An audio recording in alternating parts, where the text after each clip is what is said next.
Hello, welcome directly to you. So, It's episode 210. It's our podcast. Me, AJ of Redirect, joined by Parker, also of Redirect. We do it every week, Saturday, 10 a.m. Eastern Time. It's a good old fun time. We talk about Nintendo and whatnot.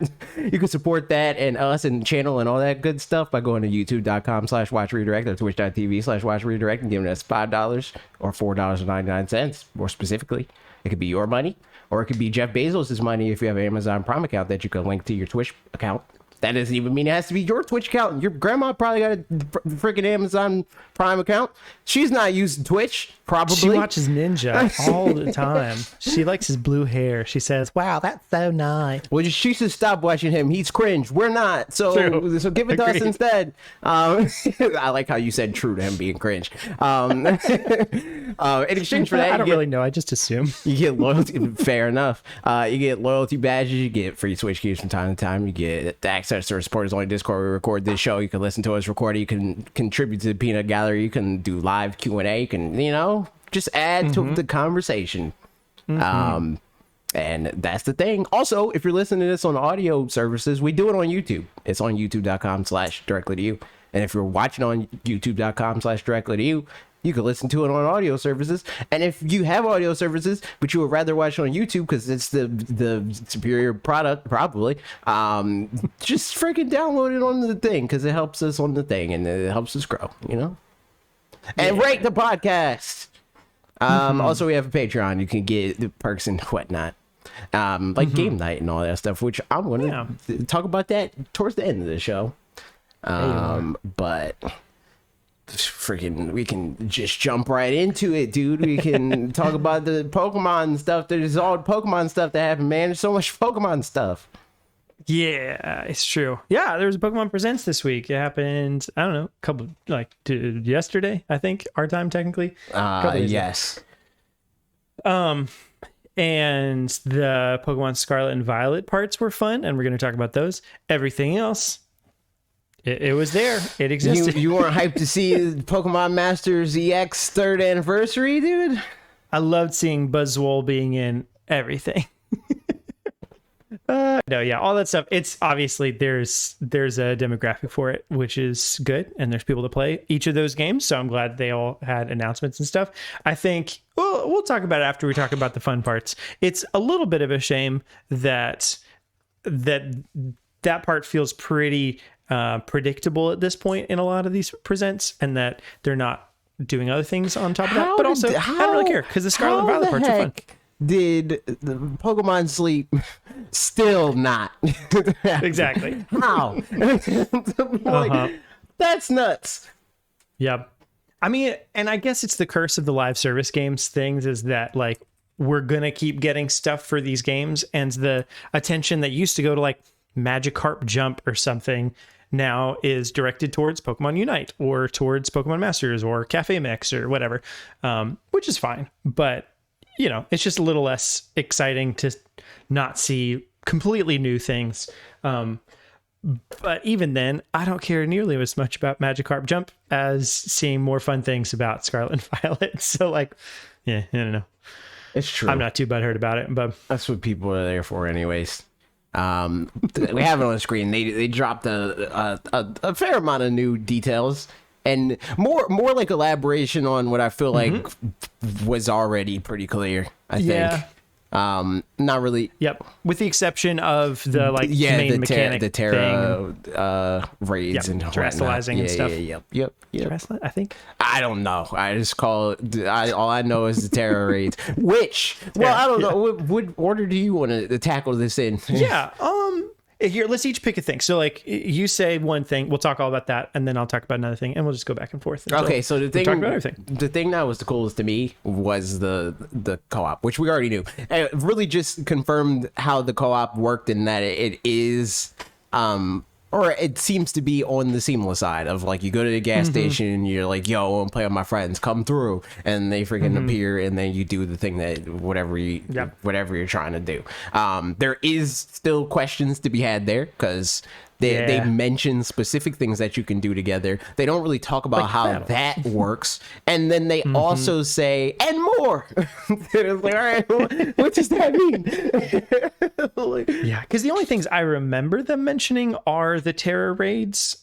so did they mention anything else specifically? They said that you could battle, you can trade, and you can watch. Okay, yeah. Like you can catch Pokemon in each other's worlds and watch and cheer on as they catch Pokemon. I missed that part. That was on the website. I don't know if they said it in the presentation, but it's on the website. Gotcha.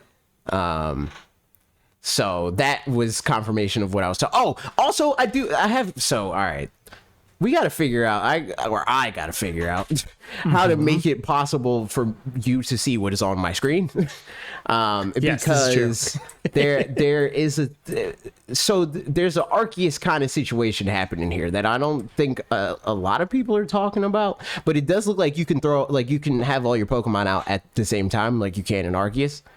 I don't know if that has any other type of mechanic associated with it, but there is the part of the thing where it's like, hold on, what does it say in the trailer specifically when that happens? Learn together. I don't know if this is too far. Oh, there it is. Grow together, and then it has the trainer, and they have Sylveon and Scizor. This whole party. Yep. And that's not something you can do normally, except for an Arceus. It looks That's like true. Yeah, I mean, I guess the closest thing is the like camps or whatever in Sword and Shield, but even that's like not seamlessly in the world. That definitely doesn't. Yeah, and the trainer is not visible in that. But True. in this, Yeah, they're good just point. the trainer's just standing there and they're looking at their Pokemon, and the Pokemon even looks a little bit like it's doing more than it would do in Arceus. And they're still being cagey about the stuff that we were talking about before, about the, like, is it Arceus in terms of, like, how Pokeballs work and stuff like that? Because they still cut around it. Like, every time you run into a Pokemon, they cut. It's a jump cut. And then it's like, oh, the Pokemon, oh, shoot. And then it cuts again. And then the Pokemon immediately attacks. And then after the attack, it cuts again. And then you see the trainer throwing the Pokeball. You see that animation of, like, the Pokeball actually being thrown. So it's like, could be either way, who knows still, which is like annoying. Like, just rip the Band-Aid off or make everybody excited by confirming one way or the other. True. Yeah.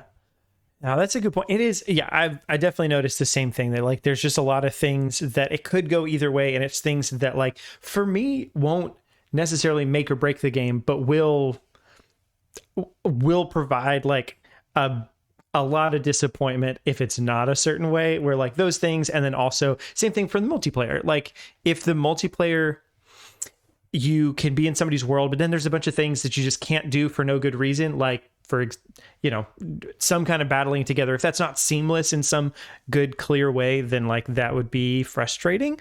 So I hope that they do. I'll say the former is less important. Like the thing about like the catching the Pokemon in Arceus is like it was a core mechanic of that game. Like the game would be a slog if you couldn't do that. In this game, it would hamper the experience more than not having partner Pokemon, right? Like it would matter more than that, but it wouldn't matter as much as if like co-op didn't work in the way that people wanted to. You know what I mean? So the thing that yes, with the exception to me of with this being an open world game, and it's like, well, I'm running into like 500 Cacnea, but I already have my one Cacnea, so I don't really need any of these. I think like still making like incentivizing catching a lot of Pokemon was a really good thing in Arceus, right? In paired like to mesh with the open world thing. So I think similarly, even if it's a different way, I don't really care, but so that it doesn't feel like as soon as I've gotten the one Pokemon, it's not like a Pokemon Go kind of thing where like, I guess the reason that Pokemon Go aside, I could imagine that the reason I would want to catch another of the same Pokemon is just to get a slightly better one with like better IVs and EVs or whatever, I know one of those is different. But yeah, so as long as there's a good reason to continue catching Pokemon, then that I'm happy. I think that in this case, unless they like, and that like this is even outside of the Arceus like throwing the Pokeball mechanic thing, like they have to, they would have to incentivize a reason to catch more than one Pokemon. You know what I mean? Yeah, like because there's not any reason for that anyway, and I don't think that they necessarily need one to always be catching a Pokemon, because there's more to do in this game than just that. Like Arceus, they needed that because it's literally the gameplay loop. It's like all you can do is catch Pokemon. But in this game, it's like you catch Pokemon for a reason. That's not just filling up your Pokedex. Yeah. And I guess it also, like, partly the questions of, like, as we'll get into in a bit, the like the other storylines and what that's like. Because I think I can imagine that. Yeah, I think the pacing is really going to be just a big question of how all these elements work together and if they complement each other or not. Because, like, you could theoretically catch a team and then, like, just beeline it to all the 8 gyms really fast, I guess, and, like, do, you know, the best order of that or something in a Mega Man kind of style. Right. And then finish up that part of the game really quickly. And then if that's the only part of the story that you care about, then I don't know. So I don't think that'll be the case. Like, that's kind of a worst case scenario, is bad pacing in that regard. But, like, I suspect they're probably, you know, they've probably thought about those kinds of things. But I'm still curious what it all is going to be like. I'm kind of like, that's the one thing that I am kind of like on, because I don't know if it matters.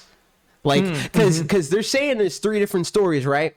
But like, from what we can tell, unless there's a crazy like they're going to pull the rug from under us and be like, guess what? The other 2 stories were nothing that you thought. You know, like, it's just going to be the same thing, but they're exaggerating. Which I don't. Let's be clear. I don't care. I don't care about the story at all, because I doubt that it's going to matter. But like, if it's just going to be the same thing, what's the point of saying that? Like, really, the only huge like distinguishable difference in what they said was the fact that you can go to any gym at any time. Like, that's the only thing that actually, like, tangibly matters. If what they say, if we take what they say at face value and we don't extrapolate any further than that, where it's like, since they're saying 3 stories, that means the other 2 stories are going to add an additional 40 hours of gameplay or whatever. Like, I doubt that. Like, I think that, like, if we're lucky, they'll flesh out the other 2 stories, quote unquote stories, a little bit more than they usually are. But like, the way that they're talking about it, you would think that it's like, if the gym challenge is 30-40 hours of gameplay, then the team, the evil team syndicate situation is like another 20-30 hours, and then the treasure hunt is 20-30. I don't think that that's going to happen. Right. No. I think, like, I mean, if we take Sword and Shield as an example, like, that has 3 stories in it, in that one of them is, I mean, this is what you were alluding to, but, like, to spell it out, I guess, more. One of them is the gym challenge. The other one is, I guess, like, the evil team kind of situation. And then the mystery of Dynamax. So, like, Yeah, right, exactly. So, like, all those things, and they all, like, you can't separate those from each other. They all, in that game specifically, are very, I mean, in all Pokemon games, I think, prior to now, maybe including now, they've all kind of worked somewhat linearly together, so that, like, you can't really do one without the other. So I'm curious if there's going to be any amount that you can do of these without the other one. But I kind of guess that, like, I don't know, when you show up to your 3rd gym, then, like, some story thing happens that blah, blah, blah, or you can't do your 3rd gym until you've done some school thing, because school is one of the stories, and it's just going to be like the Legends Arceus having to check back in at the place, the Galaxy. So that much, I'm sure that they're not going to lock that. Like, like, I think the bare minimum of this, from what they're saying, unless they are lying to us, is we can do any of those things in any order.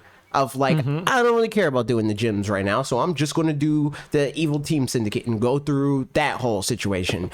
And maybe I get bored of doing that halfway through, and then I'm like, all right, I want to do treasure hunt stuff, and then you start doing that, and you're like, okay, maybe I'll start my gym challenge, and I'm going to circle back and do that, right? That's not really what my question is. Like, that part, I think, makes sense.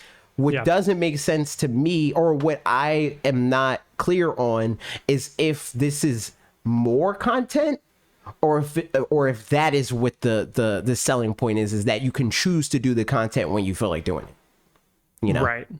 Which, I mean, even then, to be perfectly honest, I'd be happy with that, just because, I don't think the amount of content was necessarily an issue for me in the past. I think it was just sometimes the linearity that existed, especially in Sword and Shield. It felt like obviously railroady, and probably it's just because now I'm older and I can tell that it's doing that. But it's like it felt, there's a specific line that's being drawn the whole time, and it is what it is. But I'd be looking forward to doing it in not that order, even if the content itself in each of the things is kind of shallow.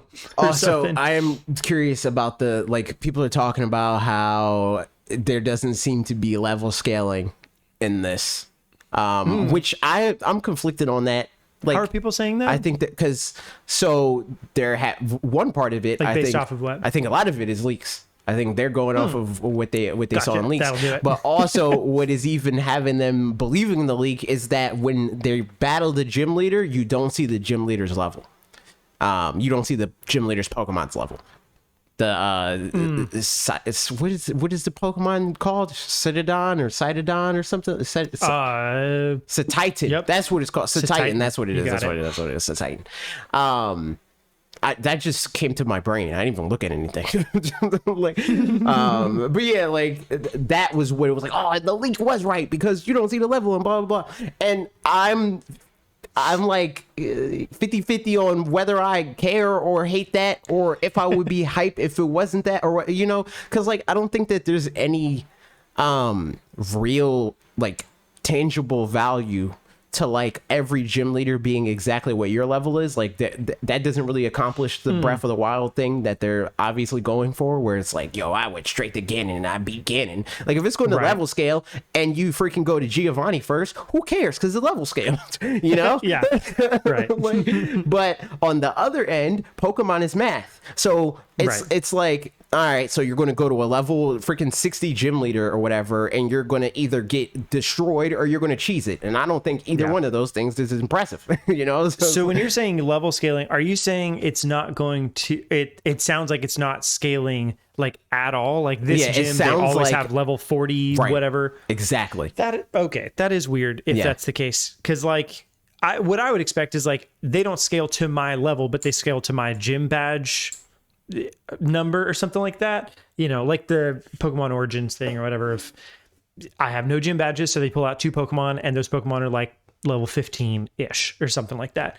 But if that's just not the case, you can go do any of these in any order you want, but if you go to Blaine or something, he's gonna be level 45 and he's gonna have 5 Pokemon, so you could do them first, but you're gonna have to level up a lot, and then it would be really annoying going to the Brock equivalent after that and it being super super easy. So hopefully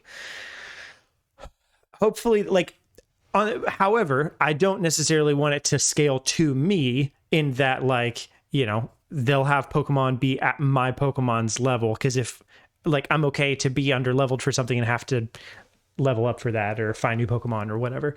But yeah, it would be dumb if I went in and I was level, with a level 7 Pidgey or something, and then they're like, "Oh, I'll be level 7 too."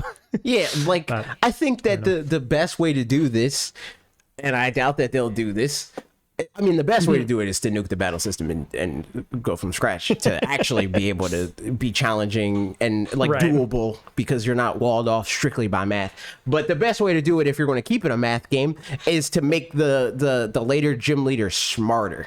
They're still oh, this is your first gym battle, so I'm gonna have Pokemon that don't go past level 20 or whatever, but I'm smarter than the gym that you would have fought if you went to the right gym, so that it is still challenging, but it's not mathematically blocking you.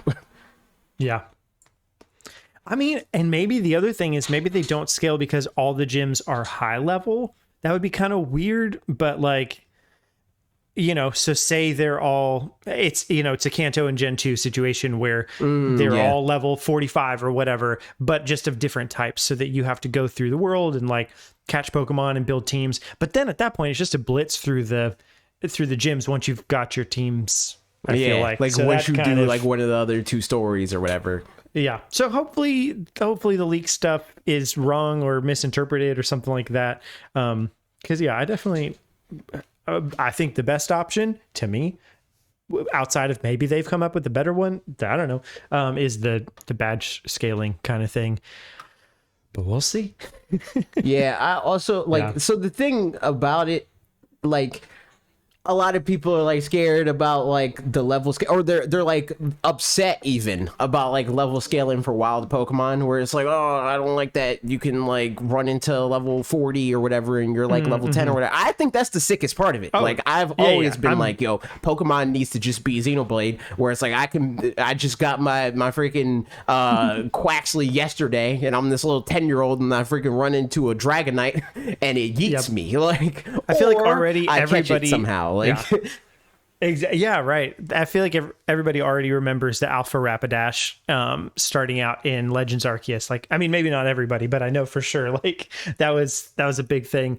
Yeah, when I started, and I was like, oh, wow, and like got wrecked by it because that's what happened. But I feel like those kinds of moments are just fun. And like, sure, Alphas kind of broke the game towards the end of it.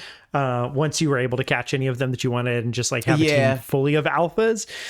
But towards the beginning, I think like that those are some moments. That's easier to solve if it's not a set thing. You know, if it's like if you go here, there'll always be this same Alpha Rapidash every time you go here. You know, like if it was more like how the wild area kind of works. There are set like boss Pokemon that appear, but it's more often that like if you run into a good Pokemon, like the ones that glow, like have that aura around them, like that's just a randomly generated thing. I think that is like the way to solve that, where it's not like, oh, the answer to this is you just go to this specific area and then you find the level 60 Gyarados, and then, you know, like that sort of situation. If they make it more of a rare thing, I think that's how they fix that.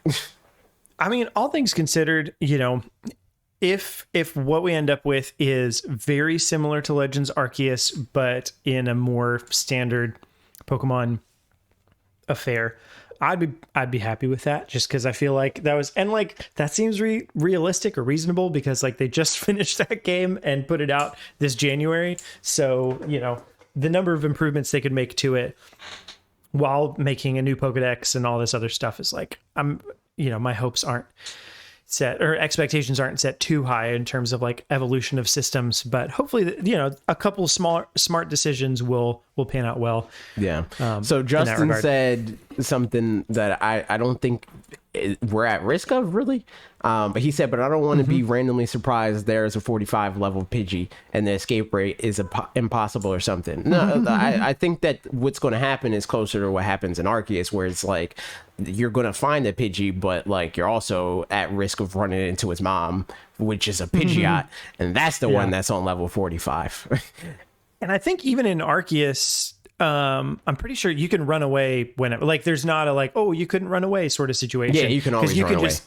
You can just dip, as the trainer, and then your Pokemon will just follow you as soon as you get far enough away. If I'm remembering right, that feels right. I feel like even the wild area was pretty straightforward with what Pokemon was strong and what Pokemon was not. Like the normal Pokemon that you could just catch whenever are like scaled to you or lower, or they're like set for their area, or you run into the like boss Pokemon, the Snorlax that always spawns, the freaking Gyarados that always spawns, the Obstagoon, the Greedent, you know?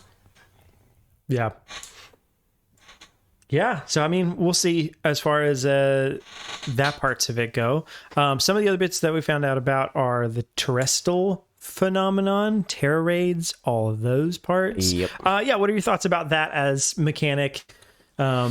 So I think that, as opposed to Dynamax and all that, I think that the Terra raids, like the terrestrial, what is it called? the full version of that, that gimmick mechanic is like the best one that we've gotten since Megas. I don't think it's as good as Megas, but I do think that it is additive to the battle system and like competitive and stuff like that, because it's like, oh freaking, I came through with a Gyarados and you thought that you were going to bot me with your electric type Pokemon, but little did you know I'm going to use the Terra crap and I'm part ground, so now I'm going to get this freaking, you know, I'm going to get my boost off and I'm going to kill you turn one.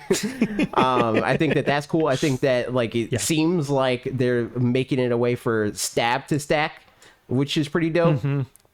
So it's like if stab is 1.5 times, this will then, if you're like the same type, if your Terra form is also a water type, it's 2 times instead of 1.5. I think that's also cool. Yeah. And then it's like you have the whole trade-off of like, would I rather have one that's now dual type and it like, I don't know, like balances out its weaknesses, or would I rather have the stronger stab attacks? I think that's an interesting mechanic in that way. Visually, I think it's arguably like amongst the worst like so far. Yeah. I think it looks kind of cringe, but can't win them all. I definitely agree with that. Yeah, exactly. I mean, it's one of those, the fact that every Pokemon can do it, so it's like it's less good than Megas in the look, like the feel of it and all that stuff. But the fact that everybody can do it, it's like, I guess it's a compromise there that like they're doing something kind of simple that can be replicated for everything, just make it be all crystally and have a crystal hat of some variety. But still, yeah, it definitely doesn't look super great. Justin said, have they confirmed if every Pokemon will have optional types? They confirmed that you can find that every Pokemon can do it. I don't know if that also includes legendaries, because that'd be kind of weird. But yeah, they confirmed that every Pokemon can do it, and that you can find Pokemon that have different Terra types. So yeah, it could be that some Pokemon that not all Pokemon have options with multiple Terra types, but it could also, like, I feel like they left it open-ended on that front, where it could be either way. But I mean, hopefully, because there were some I feel like that were even surprising. Well, I mean, like the fact that you can get a flying Pikachu one by buying the game early or whatever. Yeah, I don't know if it's the situation of like if you buy it before January, or if it literally is like if you pre-order. But it's probably the buy it before January situation. That's what they usually do. Yeah, like Justin said, yeah, that wording is making me guess it's like Dynamax versus Gigantamax. I would tend to agree that I feel like there will be certain Pokemon that they make you that there's versions. I feel like it's probably going to be closer to ability versus hidden ability. Like like there's a chance that you'll be able to get every Pokemon that you can find in the wild and like through these raids, and they'll have a rarer Terra type. But there's also a higher chance of them having like the normal type, or like a type that's usually associated with them or whatever. Yep. Makes sense. We'll see. It could also be one of those things where not all of them have it, and they just slowly roll out some additional ones. Like that's, I can definitely see that being a like thing. with the DLC, they do like the equivalent of like max soup, where it's like you can get the soup and you add whatever type you want. Yeah. So we'll see on that. But yeah, I mean, as far as the Terra raids, I didn't quite grasp what was going on, where they were like, you don't have to wait for other people. You can just do attacks and heal whenever you want to and stuff. Like, yeah, offensively, I still don't understand it either. Like, I don't know what they mean by that. It's from the website. It's like, yeah, you can just keep attacking, dude. It's like, do what you want. But the other aspect of it, where have you done any Dynamax adventures? No. So Dynamax adventures, if your Pokemon faints, you then take a turn and all you could do is cheer. And with the cheer, it's like you get a chance to either give some type of special attack boost or defense boost or whatever, or you can heal, or it does nothing. And this, you get the option to 3 times either give people a stat boost or heal. And you could do it whenever. That made sense to me, where it's like, okay, well, I can't do any damage to this thing anyway, so I'm just going to boost everybody else's attack on my turn instead. What I don't get is the attack. I don't know how that works. I don't know if it's just a like a time saving measure of like, usually in raids, it's like, okay, you have to wait for everybody the Pokemon use Sandstorm, and it's like, all right, it lowered player 1's accuracy and it lowered player 2's accuracy, instead of it literally just all at the same time lowering the accuracy accuracy.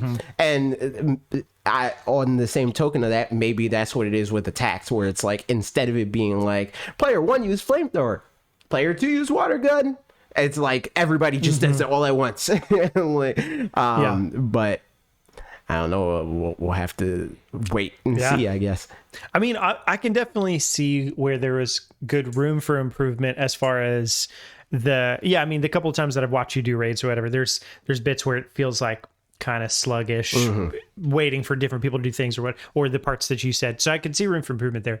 But the way that they do that exactly, I'm still, because it makes it feel like it's like an onslaught of just everybody just chucking attacks at this poor, raid Pokemon or whatever. And I'm sure it's not quite that, but it feels very aggressive. Yeah. Because that's the thing. Like, the fact that they say everybody can attack at once, that made me feel like it was like, all right, is this just a mash thing? Am I just going to, like, what? If you could just mash flamethrower a bunch of times and he dies. But I feel like it's probably that, where it's like, instead of making you wait for everybody to attack, it's all the attacks happen at once. Like, it's still the same thing. It's still like you're taking turns or whatever, but the attacks happen at once.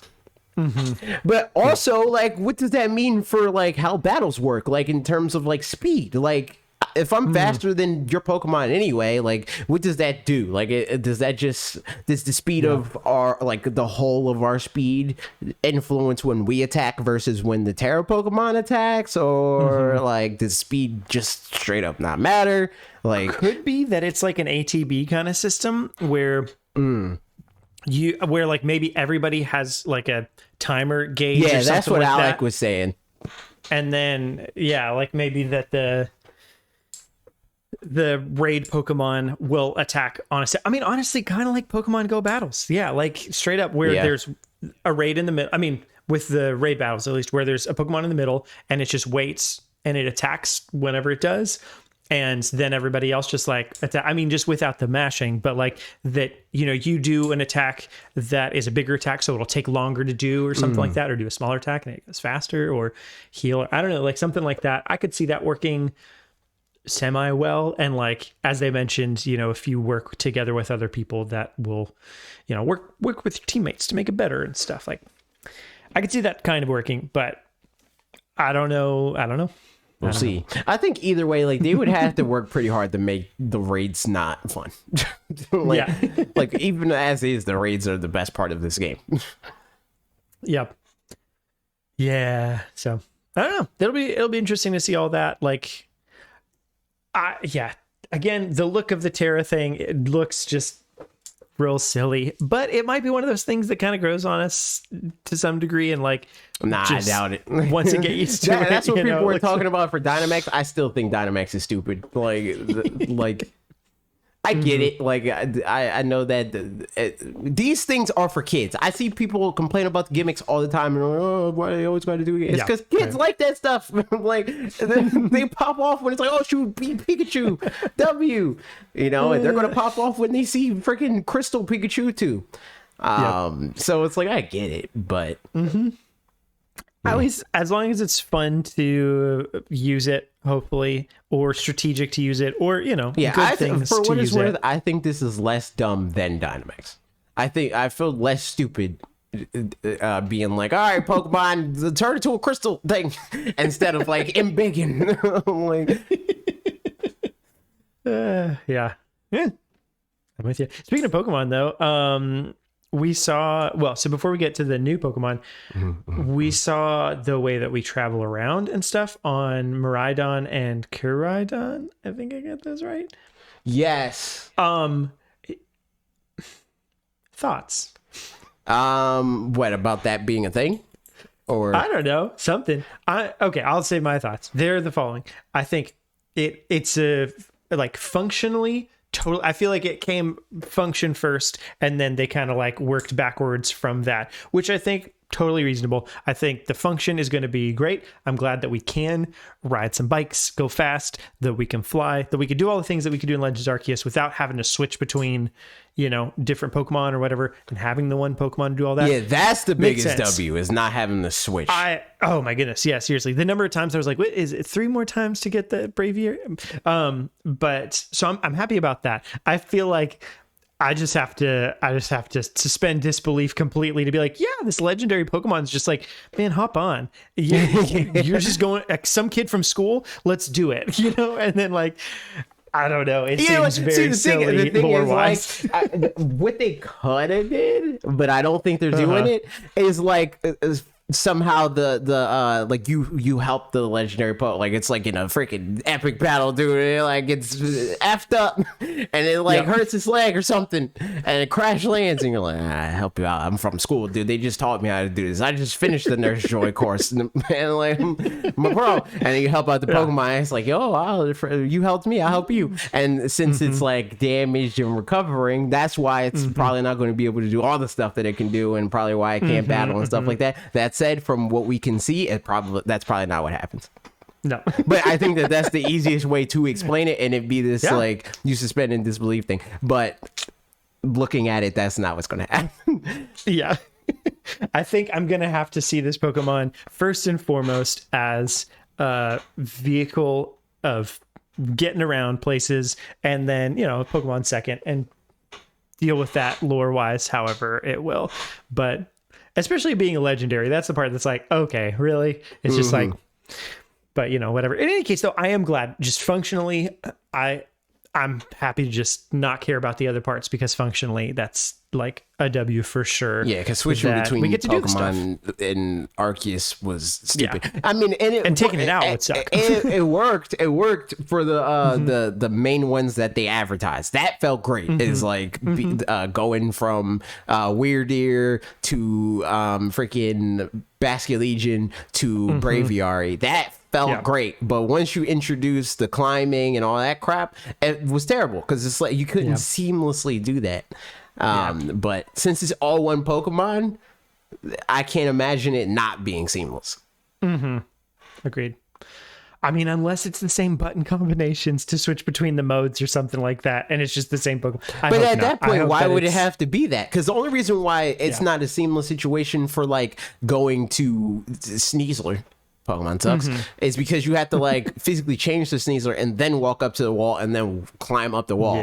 Whereas here, you like at most do like the Breath of the Wild thing. It's like, and either you jump into the wall or you like walk up to the wall and you start the climb animation or whatever, right? Like that much is fine. Like that makes sense. Yeah.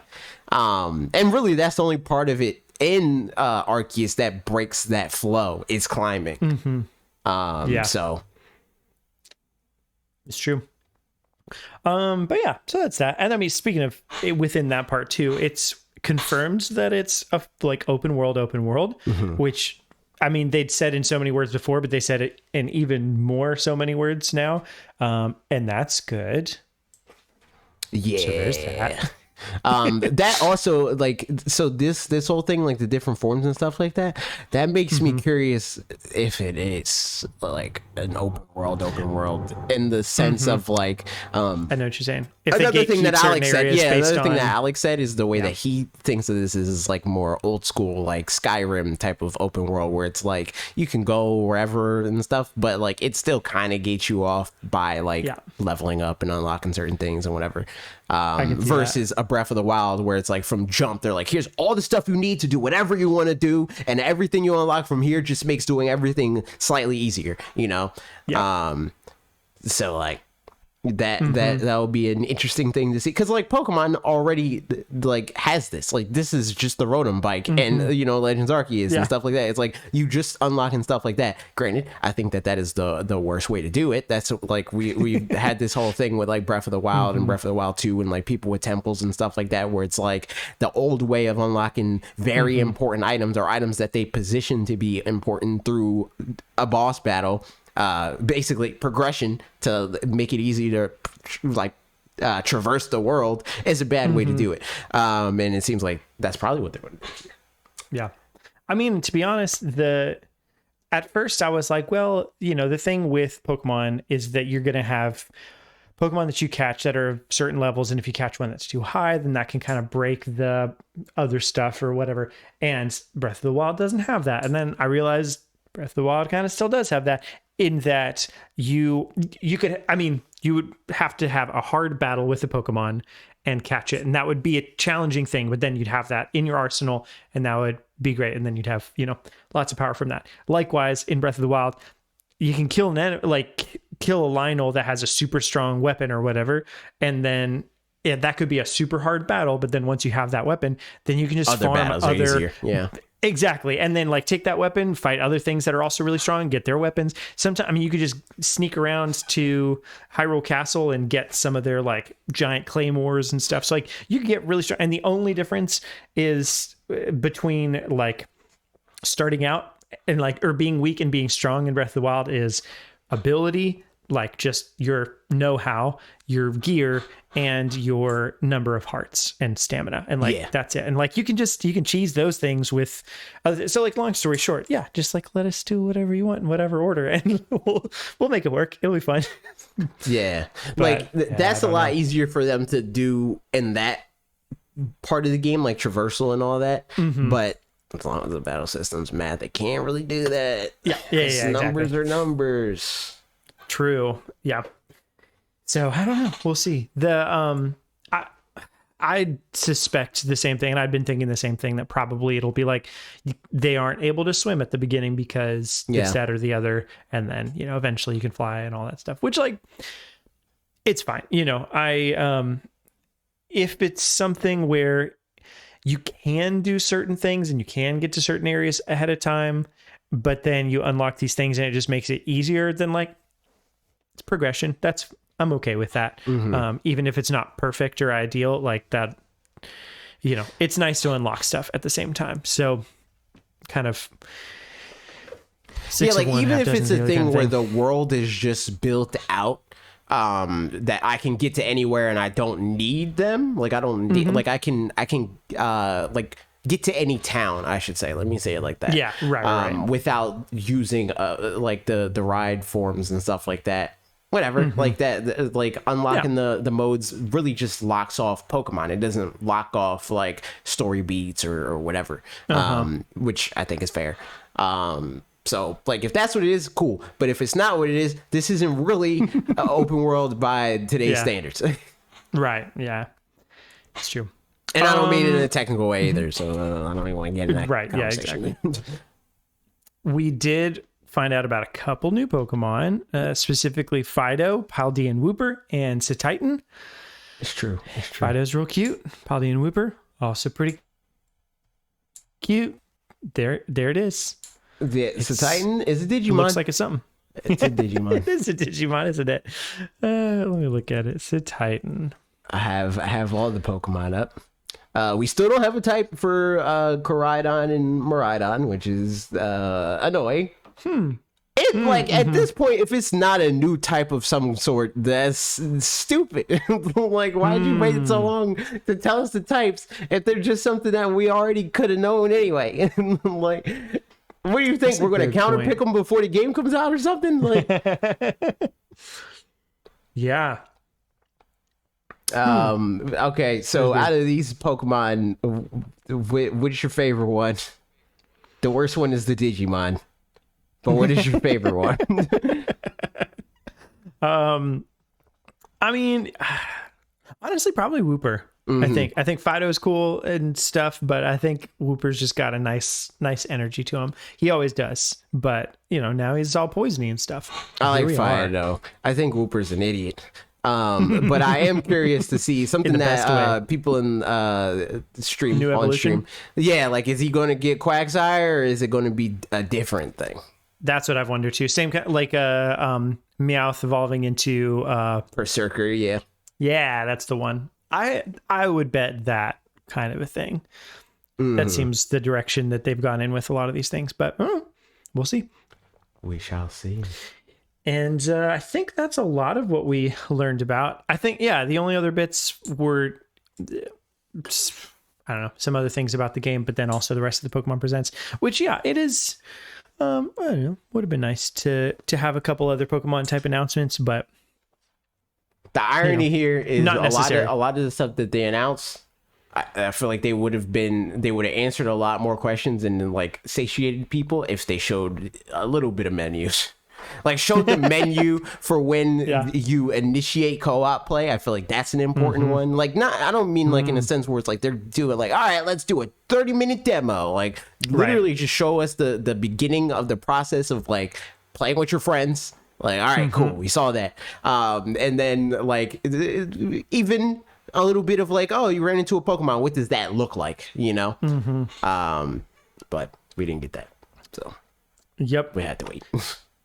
We do indeed. But we don't have to wait any longer to find out about the Nintendo financial results from quarter 1, 2022. Because we got them. We got them right here. Get them. We do have them right here. Yeah, what do we want to look at? I got a couple links in here. Maybe the third one. The one with the actual like document. Okay. I guess. I don't know. This one won't have as much to talk about as some other times that we have. Because like, I mean, there's things to talk about for sure. But it's the first quarter, so we just don't have as many months cumulatively to talk. Skipping into it a little bit, there were 4 games that sold more than 1 million units, and those were Nintendo Switch Sports at 4.8 million units, Mario Strikers at 1.9, Kirby at 1.88, which we'll talk about that in a second, and Mario Kart 8 Deluxe at 1.48 million, because that game will never stop selling, ever, ever, ever. It's true. Granted, that seems kind of low. It seems like it's slowing down. Actually, here, I'm going to do something. Let me pull up what it was for this quarter last year. Because I think we can get that. So that was... I think the most surprising thing here is Nintendo Switch Sports. Even though, like, I mean, I think it has name recognition and it's on a platform that is successful, so it's going to sell just off of that.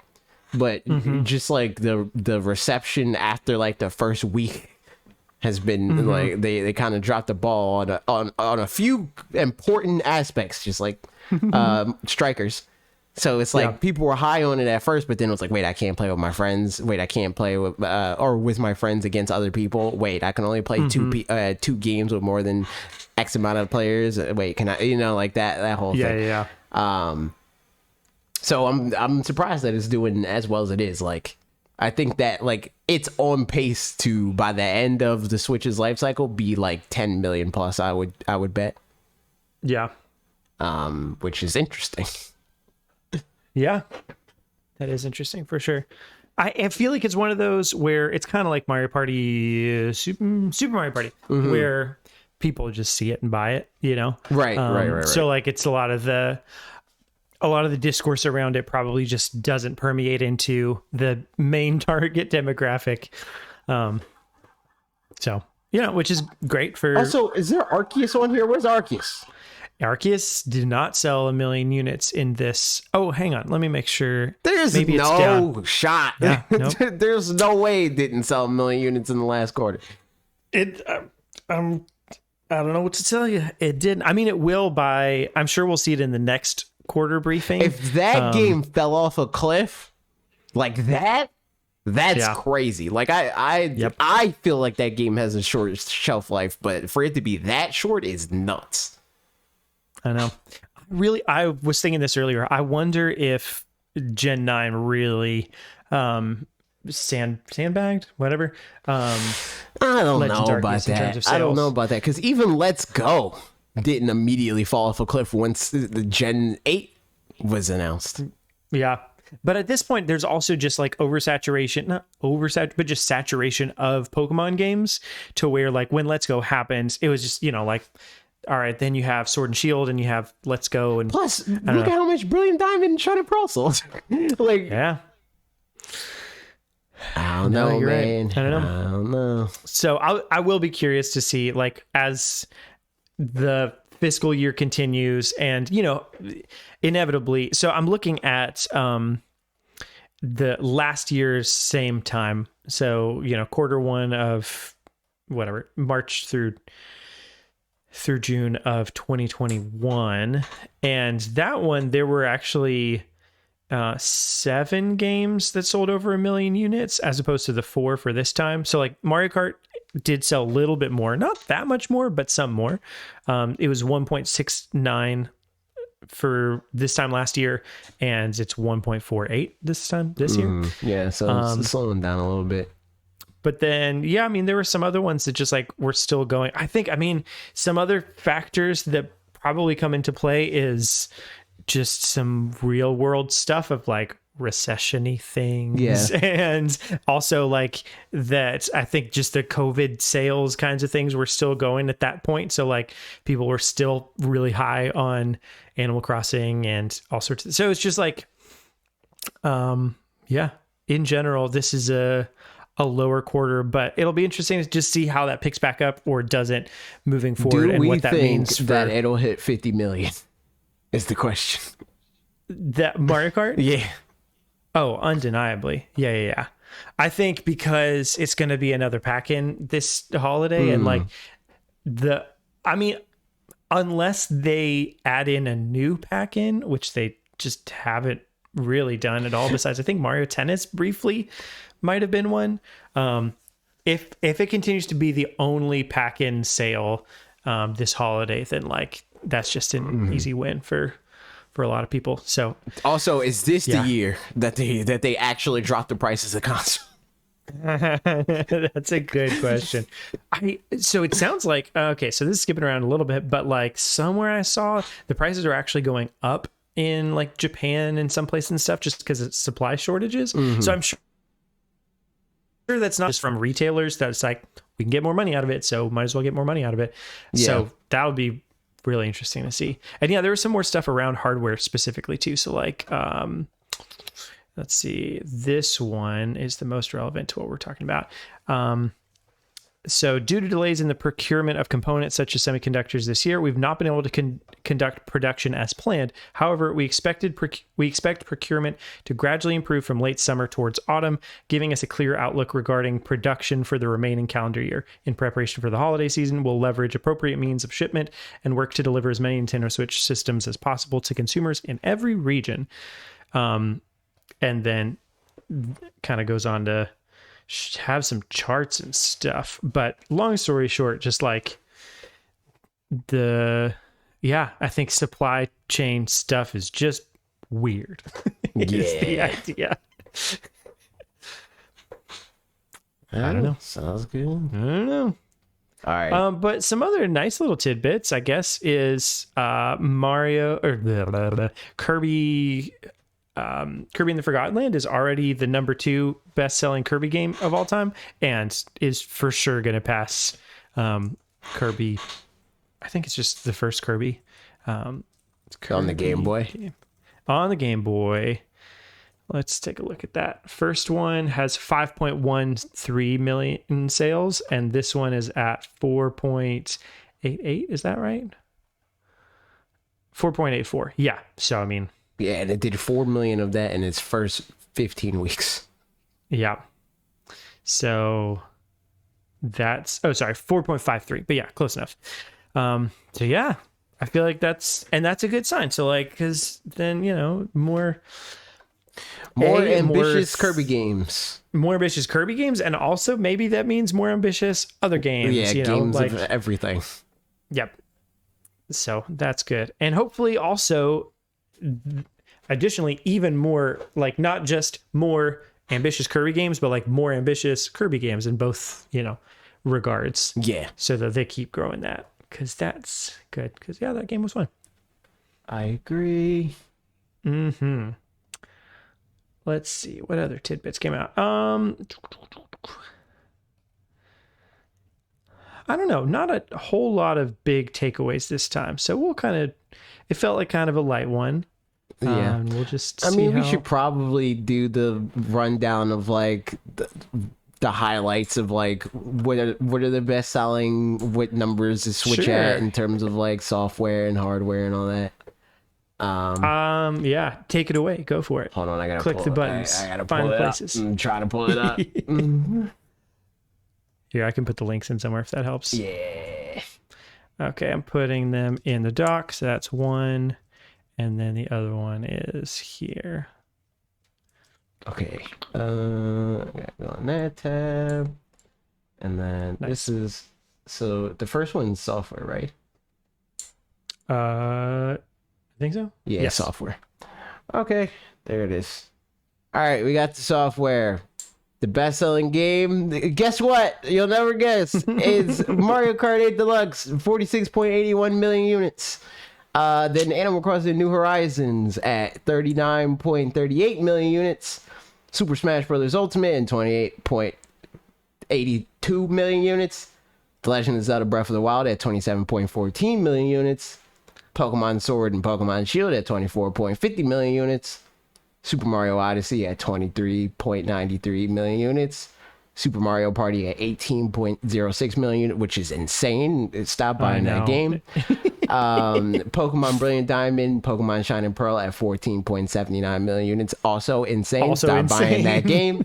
Pokemon Let's Go Pikachu, Pokemon Let's Go Eevee, 14.66 million units, which I feel like is a little bit of a jump. Yeah, it must have been. We saw it. Stop buying that game. Yeah. Less so than Brilliant Diamond. I feel like there's more of a reason to buy that game than that. Yeah. And Shining Pearl. Ring Fit Adventure at 14.54 million units. Which, keep buying that game. Mm-hmm. That's true. And I'm still honest. Yeah. I'm curious with all this stuff at this point, what games break into the fray, you know? Because like probably... I mean, Pokemon will, for sure. Pokemon, exactly. And Ring Fit will probably knock out Let's Go. Breath of the Wild Pikachu 2 is going to and Eevee. break in, for sure. Yeah, that's Splatoon true. 3, I feel like, could probably knock out Ring Fit at least. Well, maybe, but then by that point, if, you know, depending on how things go and timeline wise, like you could have... By the time we get all of its sales, that would be enough to do that. Probably Scarlet and Violet would also have been out and would have knocked things up. And then, so yeah, who's to say? Could very well. And we'll see. I feel like Splatoon 3 is probably going to sell 15, 16 million units. Yeah. Maybe more. But the Nintendo Switch, we get more information about that soon. hardware-wise, 11.08 million units, and software-wise, 863.59 million units, which is insane. Yeah. True. What, in America, I think the Switch past PlayStation 4, I think it's still like 6 million units off of PlayStation 4 worldwide, which is nuts. That's insane. Yep. Yeah. So, I mean, I think, yeah, by the end of the year, it'll be past it'll it. have eclipsed that. And then, I mean, we've talked about it before, but like, as far as this slowing down, if there's a Switch successor that can live simultaneously with the Switch, where the Switch can be the entry point thing, and then the Switch successor is the other thing, and the Switch can continue literally for 10 years or whatever, and you can buy it for like $150, it's just like, I mean, there's... Yeah, or they do what they've done in the past, and it's a Game Boy Color DSi sort of situation. And they're like, it's the same thing. That's just an easy W. That's an easy win. Like, Yeah. Yep. And then, like Justin said, I wonder how many are like me buying multiple over the life of it. I mean, a lot of them. It's a handheld console. But also, I think that's one of the things that like we don't take into consideration for all of the historical ones as well. Like we kind of have a bias of like, oh, only this current one, is that the case for? But like, I mean, in terms of the Game Boys, the number of Game Boys that people bought, you know, I don't know, 3 or 4 or I think that's also just true because for stuff like the PlayStation 2. Like, exactly, yeah. Stuff A breaks, PlayStation man. 2 I had to buy multiple PlayStation 2s because my fat PlayStation 2, the disc drive broke, and then I got the slim silver one, Nice. and then I got another one for some reason. I had 3 PlayStation 2s. I mean, if it was, you know, the DVD player or something like that, and somebody had 2 bedrooms that had TVs, I need a DVD player in my room. Yeah, exactly. So I think, you know, all of these are inflated by that kind of thing, and there might be some and that people are rebuying for less special susceptible editions to that. and Yeah, but and I think like especially even more handhelds. so, yeah, with handhelds, right? It's like, yeah, you have that end of like a handheld inherently feels like it's yours. So like even if like the idea is like it's a console, so like buy a family console. It's like, nah, I don't want the family Switch. I want my Switch. But on top of that, it's a handheld, so it's easier to lose. So it's like, oh crap, I lost my Switch. I gotta Or buy a break. new Switch. You know, like, like Yeah. so there's that angle That's too. true.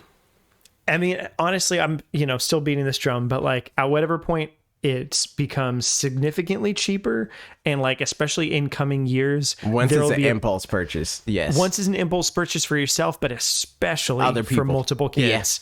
Yeah. When like right now it's, you've got the family Switch and that's just what it is. But then, you need an easy Christmas present idea for in 2 years. And now the Switch Lite is $125 or something like that. Right. Then like you got your own Switch Because Lite. that's the thing, right? Where it's like, I feel like the Switch Lite launched at like impulse buy territory, like off rip. But there's that whole thing of like, oh, but they can't dock this. So like if I'm buying this for a kid and they have siblings, that means they can't play it together. And that's like a whole thing. So it's like, I might as well just freaking, if I'm going to buy it, spring for the next thing. And then it's not an impulse buy anymore, right? I think, yeah. But like, Go ahead. if it becomes a thing where it's like the Switch Lite is, like you said, $125 or even $100, then it's like, I could buy two of those for $200, right? Exactly. Or the regular Switch becomes $200. Then it's like, oh, okay, now we're talking. Like, Yeah. Yeah, it's crazy, man. we'll see how all this goes. But yeah, so far seems like it's doing all right.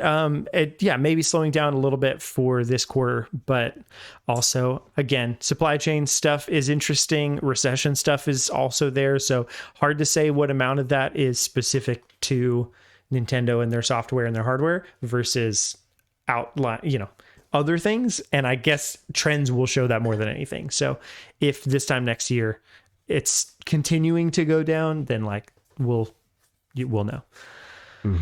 But yeah, as far as new hardware though, Nintendo seems to be confirmed, as much as that can be, that there's no new hardware from Nintendo coming this fiscal year. So before March 2023. 2023. Which feels like a nothing thing.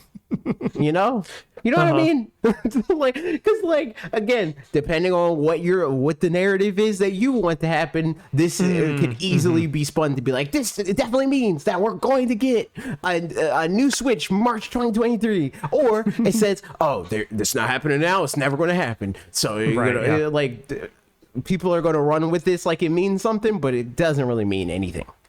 Yeah. Like if we were going to get a new Switch this year, we would have heard of it by now. Yeah, right. So it's like, duh.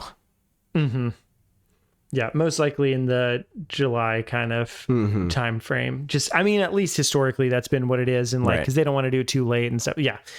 So I'm trying to find, and I opened. Oh, it's an article. It's Nikkei, so you can it's a paid article or whatever to be able to actually see it. So we can't. But yeah, I mean, all things considered, sounds like we've got the hardware we've got for now. And at that point too, it follows Nintendo's trend of like every 2 years too. Like if we end up getting something next year in the holiday season, then whatever. So yeah, not like crazy surprising, but maybe good to know. I don't know. So there it is. Yeah. That's the financial results for quarter one, 2020.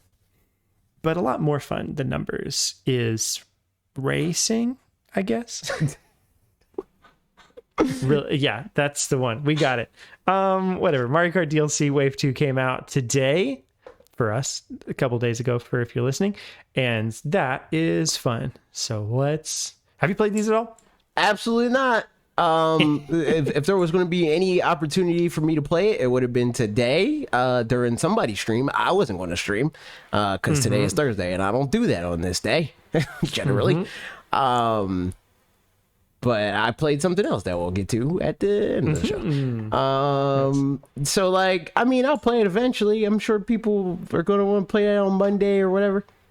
And like whenever we do the game night, I guess there's a high chance that this is the game that we'll play. So That's true. like it'll happen. I will say, of the games that we played in the game night, I feel like Mario Kart had the best vibes as far as like easy to like for people to join, and also like you can play it and talk in a like good mixture of ways or whatever, where like some other games it feels like you have to like fully focus. I don't know, like it just felt like a nice casual little time. So for me personally, I enjoyed this one, but we'll see. Alex said, shockingly, a good party game. You know, you're not wrong. It's true. It's true.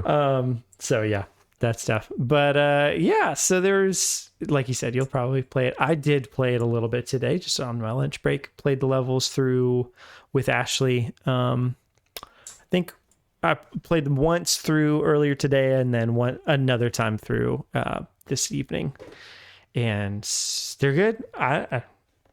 There it is. They're good. Did you play the updated Coconut Mall with the moving car, dude?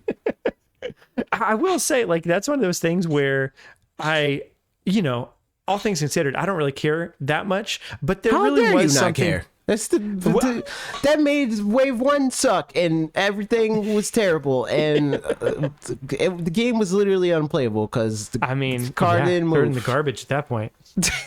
It is funny though how much like there was like playing that level, getting to the end, it definitely felt like something was missing, even though I truly didn't care that much about it. But I think having that does feel like a nice little finale to that lap or whatever. So glad to see it. That's fun. But yeah, as far as Wave 2, there was a lot of like specifically fan favorite courses, which is really good. Okay. Sorry, just had to check a text real quick. And I enjoyed them. The trailer is on the screen. So. Yes. So I can't see what exactly you're showing right now. So Waluigi Pinball.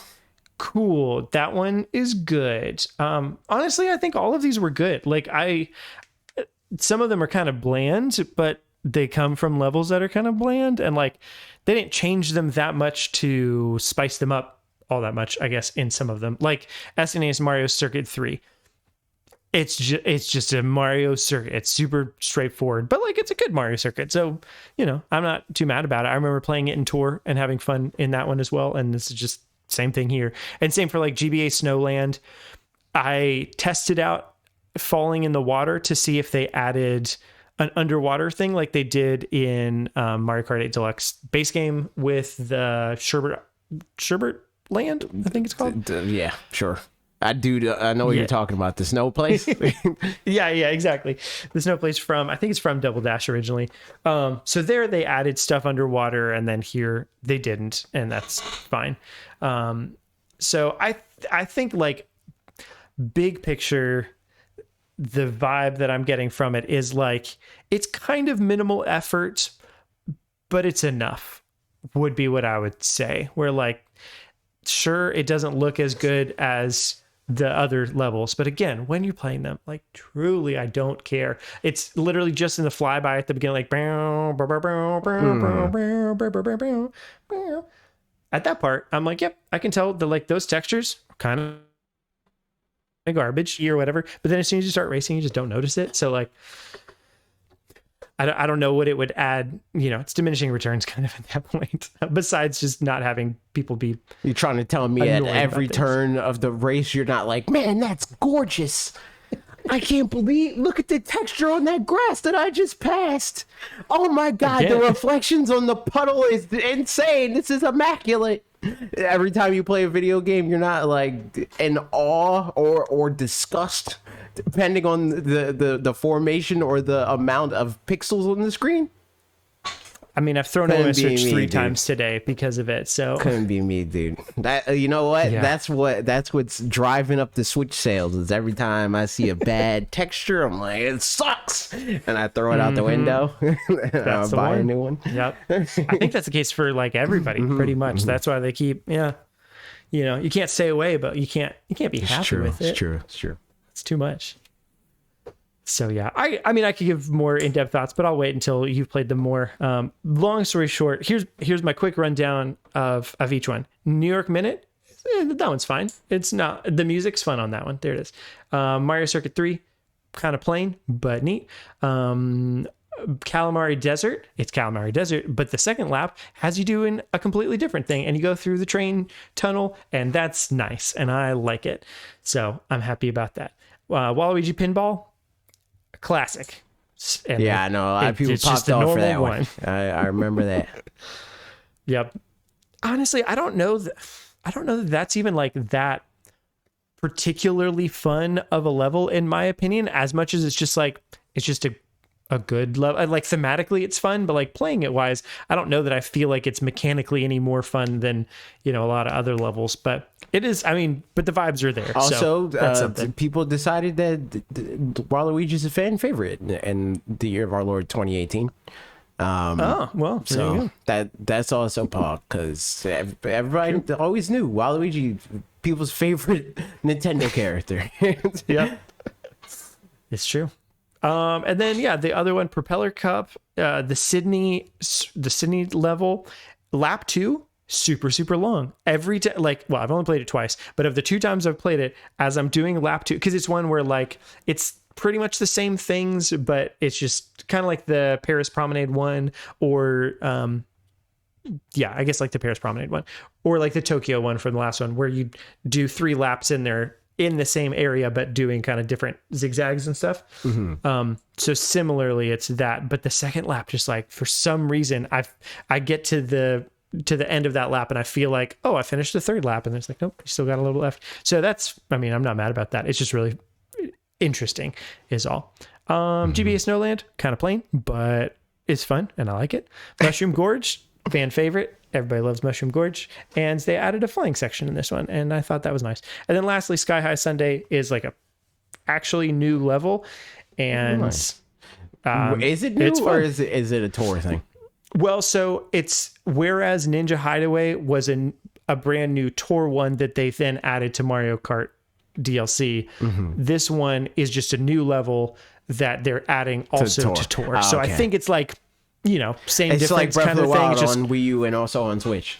Yeah, exactly. Where it's like, it's just as much a brand new course or whatever, but it just happens to be coming to Switch first and then to tour, or to this both at the same time. I don't know. Mm-hmm. But yeah, new course. So there it is. Nice. Mario Kart. Yeah, and speaking of that, we've been playing some games recently. It's true. Mm-hmm. What you playing? Multiverses, man. So did you already have the thing? No. But like, who knows when that's going to happen, if that's going to happen. And I don't want to be a jerk, Turns out I have friends that want to play the video game with me. So there you go. I'm like, all right, I'm not gonna keep holding this off if I don't even know for sure that this is gonna happen. And if it does happen, the thing that I'm still doing is I'm gonna use Tom and Jerry in that fight, and I'm not gonna touch him until then. And Bob's not gonna play the game, so at the very least, Bob's not gonna know what he's doing, and they're still gonna lose. So there's that. But outside of that, I'm playing the game, and my Bugs Bunny, just like I prophesized before the game was officially revealed, it goes dumb. My Bugs Bunny they all be killing people at insane percents. Almost killed somebody at 0 today. It was nuts. And remind me, is it also same kind of like, do you have HP, or is it like percentages with knockback and stuff? It's Smash. Okay, gotcha. So initially I started playing because again I was holding off, I wasn't touching the game. My friend Wes was like, yo, I'm trying to be on the multiverses grind. I'm trying to be good at multiverses because I missed the boat for Smash. And I'm like, all right, bet, let's play it. And I play Bugs and he plays Finn, but also like we jump around a little bit and try other characters and whatnot. But for the most part, that's the dynamic duo, and we're like freaking make children hate the video game, and it's a great fun time. Nice. And then I played it with Lee once, and that wasn't as good because I don't think Lee has played the game as much and it's like this is why I think that the whole like grudge match thing still works, because like it's very much so a team game. Like if both people aren't equally contributing, like at the very least you need your other teammate to be able to live, because like it's a shared pool of lives. So there would be a lot of times where I'm like, okay, I died once, so it's good, we're good, we got 4 lives, and then I'll just disappear, and I'm like, crap, we died 3 times, dang it. You know, and so I think that's the risk of like when I'm playing with Bob, like that might be the thing, like that's the friction that like if we lose, that could be a very real reason why. Maybe get him to play a character. I don't want to. I want him to play whoever he plays, because again, I want to give them as little reasons to complain as possible. Yeah. Or at least maybe just warn him that that's a thing that exists. He probably knows already, or will know already at that point. But yeah, because if I were in Bob's shoes, then I would play very defensively and just like, you know, avoid conflict at all costs. Or Bob's whatever. probably just going to play Shaggy and play him exactly like he plays Captain Falcon, and we'll see what happens. I love it. So like, probably going to have to carry, but that's the whole point. Yeah. There you go. So that should be fun. I also played it with Pete from Flip Screen Games. Oh, and never played with him before. He also apparently loves this game a lot, which Nice. I'm gonna get into that. I have a little bit of disclaimers and my extent of my love for this game. But yeah, no, we played it and it was a very different thing from like when. So we played like, I want to say 1 or 2 matches, and like that was like shaking the rust off and figuring each other out of like, all right, we didn't win these ones, and then after a certain point we just stopped losing. Like it was just like we did. And you're a team, right? Yeah, in this case as well. Okay. Yeah.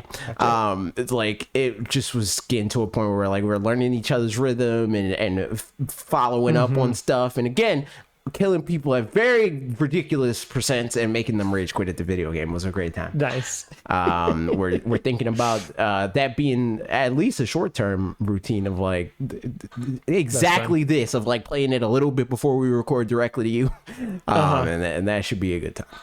Nice. As far as like my whole like I like this game asterisk sort of situation, 1v1 in this game feels terrible. The mechanics of this game not nearly as good as Smash. It feels very much like a Smash, like it's Smash at home. Like it's a fun game, but it's Smash at home. Smash definitely is a lot more polished than this game, but this game is significantly better at team play. Way better. Nice. Like Smash, I don't even want to look at. Like I watch Smash tournaments all the time and stuff, right? They do the side events and they do team battles. I don't even want to look at that. Like team. What do they do so badly in the? It just doesn't work. It doesn't feel competitive. It feels like a free for all, which is like. Yeah. And it's that like that sort of thing wears off for me really fast. Like it's like I can play free for all for a little bit, and then after a while it feels repetitive and boring. But I can play 1v1s, and as long as I'm playing against somebody that's like decent and like they intellectually stimulate me in some way, I could play for hours and hours and hours and not even think about it. That's how Multiverses feels when it's 2v2s. When it's 1v1s, I get bored of that very fast. It's not nearly as fun.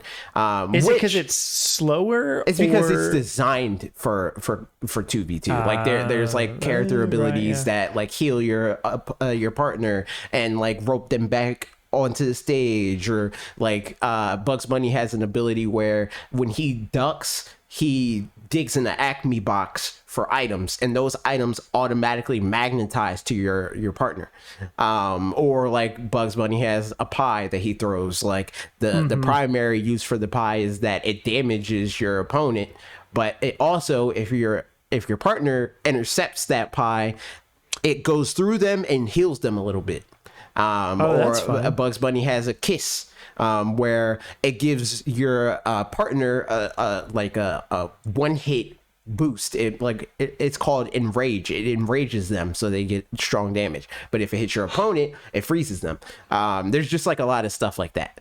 That's really cool about the game. Apart from that, it's just a universal mechanic, but unfortunately 1v1 feels bad compared to 2v2. The perk system, I thought that I wasn't going to like that, but it's actually cool, and I feel like it's like a strange W for a game that is a free-for-all, because a free-to-play game, because like it kind of incentivizes you to stick on one character for a long time. Like, if you find a main, you can play that character, and like you're rewarded for that time because you can just buy all their perks, and then that helps what you. are perks? Perks boost different aspects of you. Like my perks that I have one that boosts your airspeed. I have a perk that makes your knockback and damage, I think, higher if you're attacking the opponent with the highest percent, so like the closest character to dying. And then I have a perk that like gives you a triple jump. And there's other perks that are like elemental damage, and gives you high aerial attacks, or faster dodges, or dodges that last longer, or stuff like that. So in terms of like competitive play, that stuff all... I don't know. Yeah, I'm curious, because that feels like kind of can break the meta pretty quickly or something, or maybe not break the meta. I don't know. I think but like, more than anything, it just adds to the meta, where it's like it's just another thing to that you have to understand and know what's good and what's not good. It's like something that's common with multiverses content creators right now is they make perk tier lists where it's like these are the like essential perks that like any character can use and they will be better for it, which is more so where I go towards, which I found funny, where it's like, yeah, like platform fighters really are this universal thing, because like I didn't even watch any of that stuff, and the ones that I put on my character were the ones that like the top multiverses players were like, yeah, use these perks because they're just good. Like having another jump in a platform fighter is broken. For sure. Airspeed in a platform fighter is, or air acceleration specifically, and a platform fighter is broken. And obviously higher knockback for any reason is broken. So that's another part of it that I'm liking a lot with this game, is like just giving my brain another thing to do to get better at. And it's not hurting Smash, because like if anything, I was talking to Pete about this, it makes me even more confident in Smash. Like I go for even more disrespectful crap in Smash now because of how this game works. I thought that like it was going to be weird and like harder to recover in this game because there's no ledges, but it's actually like recovering in this game is recovery for babies, because like rather than having to get to ledge, you just have to get to some part of the wall. So it's like wall jump up. Yeah, you have like so much bigger surface area to aim for, where it's like if I get where in Smash it's like, all right, if I had to get in this like 2-foot radius to grab this ledge, and multiverses it's like, all right, I gotta get in this 20-foot radius to slide down the wall. You know, it's like it's so much easier to recover in multiverses. And because of that, because it's so much easier to recover, it's so much easier to disrespect people and say like, oh, okay, like I'm going to come back to the stage, but I refuse to let you come back to the stage. So it's like you can jump on the wall. Like a lot of times what I'll do is like I'll hit somebody off and I'll jump off and I'll slide down the wall so that I can watch their like recovery angles, so that I can jump out and I can hit them down again. And if I got to hit them down again, I'll hit them down again, and I'll hit them down again, and then they die, and then I'll go back to the wall and like run around in a circle or like taunt. That's really fun. And it's, again, this game's not on Switch, right? No, it's on everything but Switch, which I think is a W for them. For them. Yeah. It's bad for people that like, I was talking to Lee about this, but I do like sincerely think that like this is like a rare situation, at least for the life of this game. Like I think that the likelihood that a Switch owner that has access to Super Smash Brothers Ultimate is like, man, I really wish I could play multiverses, is super low. Like somebody that doesn't have Smash and they want to play multiverses and all they have is a Switch, that sucks. But like I feel like everybody else is like, Smash is still like the better game. Like multiverses is the it game right now, which like that can contribute to FOMO, but like in the grand scheme of things, like if all you have is a Switch, you have the better game. Trust me. But Multiverses is fun. So hopefully they do eventually bring it to Switch. But I think that it also helps them that it's not on Switch, because like it's like a pride thing on one end. It's like, oh, we had this game and we're gonna like play this game because it's our Smash and blah blah blah, right? And it also like the Switch player base a lot of the times tries games like this and then they drop games like this because it's not Smash. But the Xbox and PlayStation and Steam player base is not going to do that because they don't have Smash. So they're not like, oh, this isn't Smash, so this game sucks, I'm not going to play this anymore, because they don't have it. You know? Yeah. So I think that like it's a smart idea for, at the very least, like best case scenario is like they use this time to like build their player base, and then they eventually port it to Switch, and then, you know, it's just going to blow up even more because people are going to want to play it because it's an established thing now. It's not just this thing that's like just trying to be Smash, you know, and it gives you a reason to play it. And not play Smash, or you're gonna want to play it. If you like Smash, you're gonna still want to play Smash. That's what I'll say about this game. It is a fun additional thing to play. It is not a Smash killer, and to its credit, I don't necessarily think it's trying to be. I mean, yeah, and I feel like that feels like a good decision on their side, like acknowledging that they're not going to be, and like you said, and then, you know, being able to go from there in a similar vein to like, I mean, it's not quite the same, but like, you know, a sim racing game versus Mario Kart or something like that. Like, they're just two separate things that, you know, will have some overlap. I mean, those are more different for sure than this. Like, these are more similar than that, but still, yeah, it sounds like they're making a lot of good decisions. So that's good. Yeah. And like I think I saw, was it a real leaked eventual There's like roster? all types of leaks for this game, dude. They've been leaking it all over. There's like whole Twitter accounts, multiple, that are like MVS leaks is one of them. Stuff just are leaks. they accurate? It seems like like literally, man. One of the accounts, the MVS leak account, leaked that Rick and Morty was coming, right? And like people, a lot of it is like data miners. A data miner has been going into people's streams, picking Rick, who is not in the game but is coming to the game, and then leaving the lobby. It seems like most of that stuff is legit. Also, Warner Brothers takes a lot of the stuff down, so it's like, if it's not real, why would you take it down? So that is another thing that has me invested in this game. Is Static specifically is supposed to be coming in this game, and that's hype. Yeah, that is cool. I'm super down for that. Also, if Powerpuff Girls comes to the game, that's also hype. I saw 11 from Stranger Things, which is a really weird. Yeah, I don't know how that's going to work. Granted, I mostly don't know how it's going to work because I don't know anything about Stranger Things. True, but like, it is funny how all these characters. I mean, same goes for Smash, honestly, when you think about what certain characters can do, like Solid Snake versus Isabelle, Charizard, or something, you know, like either way, it's the actual like IRL power difference of these characters would be ridiculous. But for some reason, in a whole new game with whole new characters and stuff, it feels even more like that, where like, I don't know, I can't think of any of the ones that are in there off the top of my head because I don't remember who all is in there, but certain ones in any case, like a regular human versus like Shaggy versus Superman, or Wonder Superman, Woman, you know, or like, sure, Iron Giant versus Bugs Bunny, like what? Which Iron Giant, isn't the whole thing that he didn't want to fight? What's that? The whole point of that movie? But I feel sounds about right.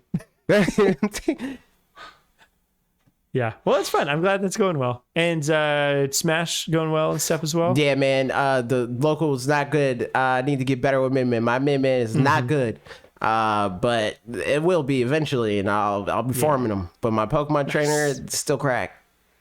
Nice. Good stuff. On my end, I'm not really playing all that much. I played some Mario Kart today, but I was. You know this because you were involved in this information, but I was in Pennsylvania. I was literally like, at one point drove on the interstate past the town where AJ lives, but was staying like 30 minutes from where AJ is for about 3 days. and was not able to see him at all. Right. So that was sad. Yeah, there was one point where I was like, oh, maybe. And then honestly, that if there was going to be a time, it would have been that day. And then just missed that opportunity. And then it was like not happening any of the rest of the time. So I was with family. It was good. It was it was fun. It was a little bit chaotic, but yeah, a bit of a shame. But all that said, we drove back at I didn't take Monday off, and we had stuff through Saturday. So it was like either we drive Sunday through the day, it's 13-hour drive ish with, some stops and all that kind of thing. Either we drive through the day and then we get back at night and then are just exhausted on Monday, or we drive through the night and then have the day to rest and then are kind of like okay-ish Monday. And we decided that one, and driving 13 hours in the middle of the night sounds terrible. Sucks. Yeah. Yeah, thankfully, I've been known to get somewhat drowsy driving sometimes, and thankfully that whole drive, I don't know what it was, but I was mostly good for most of the time, but there were definitely a couple times that pulled off at a gas station, took a 20-minute power nap, and then kept going. But man, yeah, mistakes happened. But all that said, haven't played a ton of games. Played a little bit more of Moonlighter, but I'm also getting to a weird point in that game where, as opposed to some other roguelikes, so again, the whole thing is it's like roguelike, and then you get resources, and then as long as you leave with those resources and don't just die in there. If you die in the dungeon or whatever where you're getting them, then you lose most of it. You keep just a little bit, but you lose most of it. But if you leave with it, then you come back to your town, and then you can sell those during the daytime, and then at night you go back into the dungeon, rinse, repeat. The penalty for dying, which I haven't done that many times, but I've done enough times, it is annoying. So I don't know if I'm going to keep playing it that much. It's fun, but just kind of stressful, because there's been a couple of times, or the most recent time that I played, I had a decent amount of life left, and I knew the next room was a boss room, and it's it was a mini boss, so it shouldn't have been that bad. And I was like, I can probably make it. It's fine. But should have just cut my losses or whatever and left with the stuff that I did have instead of trying to get greedy. And so I died and lost everything. And I was just like, man, this sucks. And so it's just one of those where I think the loop is good, but it also isn't it's just a little more punishing than I feel like it should be sometimes. So maybe that's me playing wrong or having the wrong mind, but that's a little bit annoying. So we'll see. I might end up playing some more of it. We'll find out. But yeah, as far as games I'm playing right now, that's about it. I would like to play Live Alive. I'd like to play Xenoblade Chronicles 3, but they're not happening in the here and now. So maybe one of these days. Mm-hmm. The last thing I did, a little baby game night yesterday. We played Pokemon, talked about Pokemon, which I like that. That was cool. Nice. I think that's an especially good reason to do stuff like that is when news happens on a day that we're not doing a podcast that day. It's a good primer, get thoughts together, talk about it with the community, gauge how they feel. And also just play the game, play Pokemon, play Terra Raids at home. No shinies, which was cringe. And then I played Super Smash Brothers Ultimate for a little bit because people were dipping out. So I was like, all right, it's not time to end the stream yet, so I'm gonna kill the rest of the time playing Smash. And then I ended up going a little bit longer because Buddha, who is one of our supporters, he wanted to play Smash, and he was like, all right, let's play. And then I was like, okay, cool. So we played a few matches, and then I was like, all right, let's wrap it up, let's do a first to 5. And we did the first to 5, and I destroyed him. And then when we got towards the end of the first to 5, he was like, all right, random dittos. And I'm like, all right, bet. So we did the random dittos, and then I almost 3-stocked him with Terry, who I hate the fighting game characters in Smash. But I had neutraled out of my mind, dude. He got fundamentals to death. And then he was like, nah, running back. And then we did it again. And then I got random with Ness, who, like, I kind of know how to play a little bit. I'm not good at the recovery enough to, like, do wild stuff. Like, I can get back to the stage because Ness has a cracked recovery in every other sense of the word, just in general, because PK Thunder 2 is really good, but I'm just not good at it. For recovery? Yes. Oh, PK Thunder. I thought you meant PK Thunder I heard 2, PK Fire in my head. No, PK Thunder. Because PK Thunder and then PK Thunder 2 is when PK Thunder hits him and then he becomes PK Thunder 2. But yeah, I didn't realize the terminology. I'm not good with that. But he has really good airspeed. He has really good air dodges. His jumps are really good. So I just got back to the stage like that. But yeah, that was a lot closer, and it was like last stop, last hit, and I still won. It was a W. I didn't drop a game. He says that he beat me once, but I don't remember that, and nobody else in the stream remembered that. So like, I mean, I can give him the grace and say it was like 8-1 or something like that. But like, I don't remember him beating me. But that was fun too. That's it though for what I'm playing. Nice. Well, cool. Let's play the last game, which is Q&A. Questions and apricots, I think. Yeah, that's what it stands for sure. That's the one. All right. So from Twitter, Cheesy asked, hey, Cheesy, what's up? As content creators in the gaming space, what kind of content do you like to make / consume? And what advice do you have to those that are trying to get into that space? So the first part of that, I don't really get. Like, what type of content do we like to make and what regard? Like the content that we do make, you know, like I like the video essays. And both of us. Maybe like the thought process behind it or whatever, you know, like, cause like our favorite types of videos. Yeah, maybe. I don't know. That all depends on the week. It depends on what I feel like talking about, you know? Yeah. I mean, like broad strokes, like the easy, like can set my clock to, I'll always like making these type of videos. Pokemon.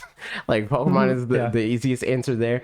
Also like, and general like types of videos that we make, the ones where we're like being creative, like thinking of something that doesn't exist yet. Those are the most fun videos too.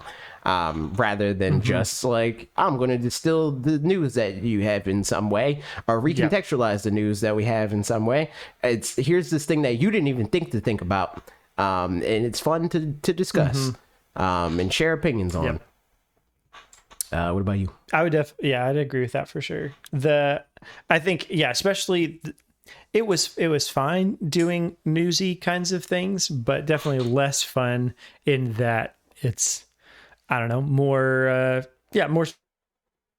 straightforward and not as much creativity there or whatever. So I think for me, similarly, the creative type videos where it's like coming up with ideas for games or whatever, or more like analytical things where we're gathering information from, you know, various sources or whatever it is, and not like analyzing things in the same way that, you know, like doing an analysis of a trailer and trying to dissect whatever.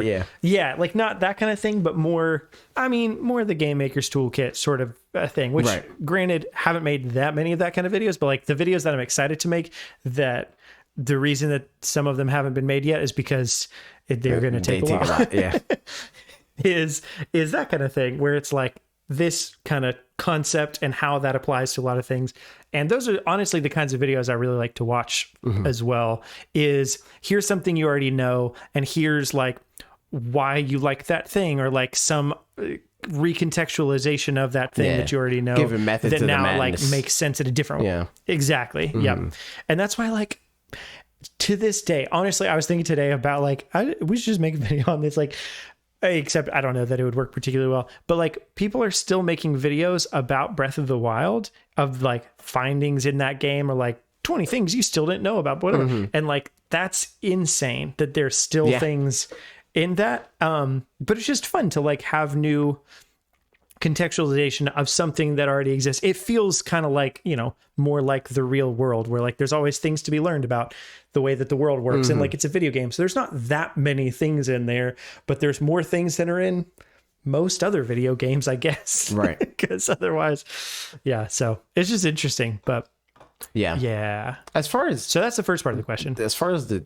kind of content that I like to watch. I don't know. I don't really have a genre. I have more so like videos that I don't really like to watch, and that is the type of stuff that we make. Like, and it's not because like obviously that's what made me want to do this in the first place, is because initially I liked doing it, but after it became a thing that I started to make, it felt like work whenever I watched people that also did it. So like I'll watch our friends' videos and people that we know.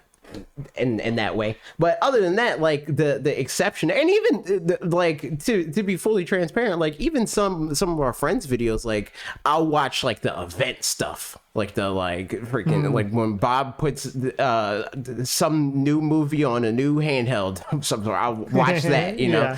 But the like day to day, like here's a new controller thing, it's like I probably won't watch that because I'm not the target audience for that. But other than that, it's like just in my like day to day, I'm on YouTube or whatever, I'm like watching something to learn about some random thing, like whatever, literally whatever is in the algorithm that's like, here's this video about wine. I don't drink, but like this dude knows a lot about the thing he's talking about, and the format's good and it's shot well, so I'll watch that. You know, like just whatever I can learn something about from, you know, like those are the type of videos that I like generally. Also Smash, I like I agree. tournaments and whatnot. That makes sense. Nobody. Yeah, I think same kind of thing. Learning things, I think, is it's funny because like we went to school all this time, and like school kind of sucked. But I mean, honestly, it wasn't that bad. Like I do remember, like, I think the worst part about school is because it's like, you're not really learning anything. Like the best thing about like, or what school should be, is teaching you how to learn. And really all school and like for Americans is it teaches you how to regurgitate information, and that's not the same thing. I think it depends from teacher to teacher, especially too, where like same could be said for, there's probably a ton of YouTube channels that are your bad teachers, and then there's some that are your good teachers, and it just so happens in school you don't get to choose. You just have the ones that you have. And that was why, honestly, like college was, I really just enjoyed my time in college because I just did a lot of research ahead of time on which professors like not were good or bad, but which ones like meshed well with me. And then from there it was a lot easier to just like know that I was at least going to have a fun time in the class, you know, whether I learned a lot or a little, like it was at least going to be enjoyable to be in there. But yeah, school, you can't really, you know, if you have Mrs. Smith, you just got Mrs. Smith and that's it. But learning things is fun. So, and then like, I don't know, I watch, a bunch of like Marvel related videos or whatever, you know, MCU type stuff, and some Nintendo stuff, but kind of specific and more, like discussion type things at that point, as opposed to news things, I guess. Just because you get the news things elsewhere, I suppose. But yeah, and then as far as what advice do you have to those that are trying to get into that space? The main advice that I would give is just from me and from especially lots of other people that I've seen say the same thing, is just making stuff that you enjoy, because like there's no guarantee that anybody's career is gonna move in a positive trajectory to any certain amount. They're just not, you know, like, but it could. But if at least the stuff you're doing is enjoyable and you're proud of it in the meantime, then at least it was, you know, enjoyable and you're proud of it in the meantime, as opposed to like doing the grind and working to try to get somewhere and it like just not getting there, but you hated every minute of it. Like that sucks. What I'll say is I agree, but I disagree. I think that there is a guarantee that if you make what you enjoy and you're continuously getting better at it and you stick to it and you keep doing it, you'll find some level of success. That's just going to happen. How long that takes, that's different for everybody. It can be a year, It can be a day, it could be a month, it could be 10 years, it could be freaking 20 years or whatever. But like, if you keep at it, something will happen. as far as like whether or not you should like optimize things and blah blah blah, like you're just like if you keep making stuff, you're just going to naturally do that anyway. If you like are the type of person that looks back at what you do and you're like, okay, how could I have done that better? And not even necessarily in like from that thought process of like, how can I algorithmically, like, no, like algorithms work for like, because that's how people's brains work. So you review it with your human brain of like, okay, what about this would have been more appealing to me if I watched it? Also making things that like you like probably means that somebody like you will like it, and there's somebody like you that likes similar things to you. That's why you have friends. You know, like so you know, just make stuff that you think you'll like, and as long as you like it, you'll find other people that like it. That would be my advice in that regard. Stick to it, make something that you like, and also like don't be afraid to like learn from other people and what they make, even if like you start out literally like completely aping somebody else.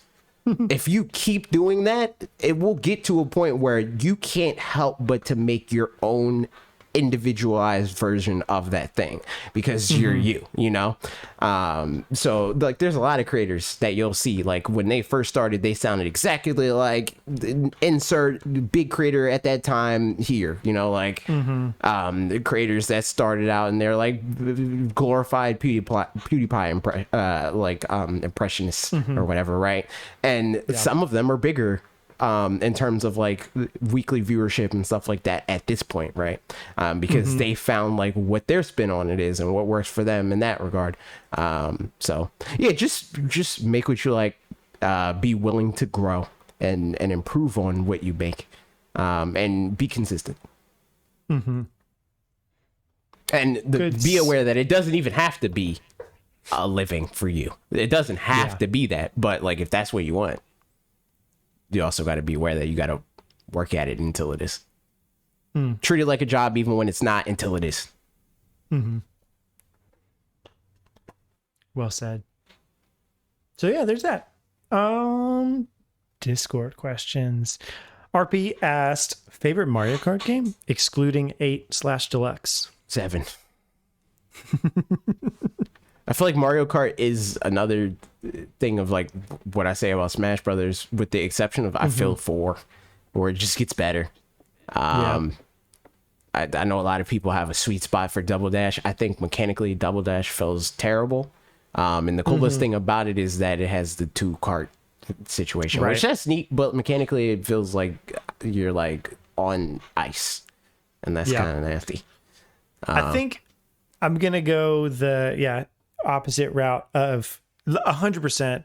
7 mechanically is the, like, yes, they just get better and better each one. So like 7 is the best one besides 8 mechanically, hands down.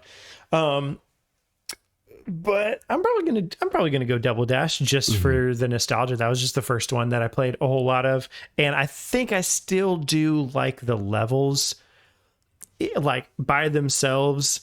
Probably more. I mean, levels are mostly just vibes and then, you know, turns and stuff. So like, I feel like nostalgia or just like preference, like subjectivity is a big part of that. Like there's, you know, you can be kind of objective, like this one's boring, there's not a lot going on, like that, you know. Me, I don't remember half of the courses in any of the games. They're just a means to an end for me. So that's why like I'm just judging it off of mechanics, because that's the only thing that sticks for me is the differences in mechanics. I mean, but I think played a decent amount of 7, but makes a lot of sense for Double Dash. Like I can see I know why people like it. I just, for me personally, as somebody that what sticks with me is the mechanics. Is I can't. Yeah, I mean, no. If I could put 7 mechanics in Double Dash, then I would definitely do that. Yeah, I think I like the levels and stuff. But yeah, there it is. Alec asked, we all agree that Pokemon clearly made Fido for me. So, what would a Pokemon made for each of you be? Well, I don't know. For me, I feel like your Pokemon would have something to do with music, and its name would be a dad joke for sure. But me, I have I'm no here for idea. I have no idea.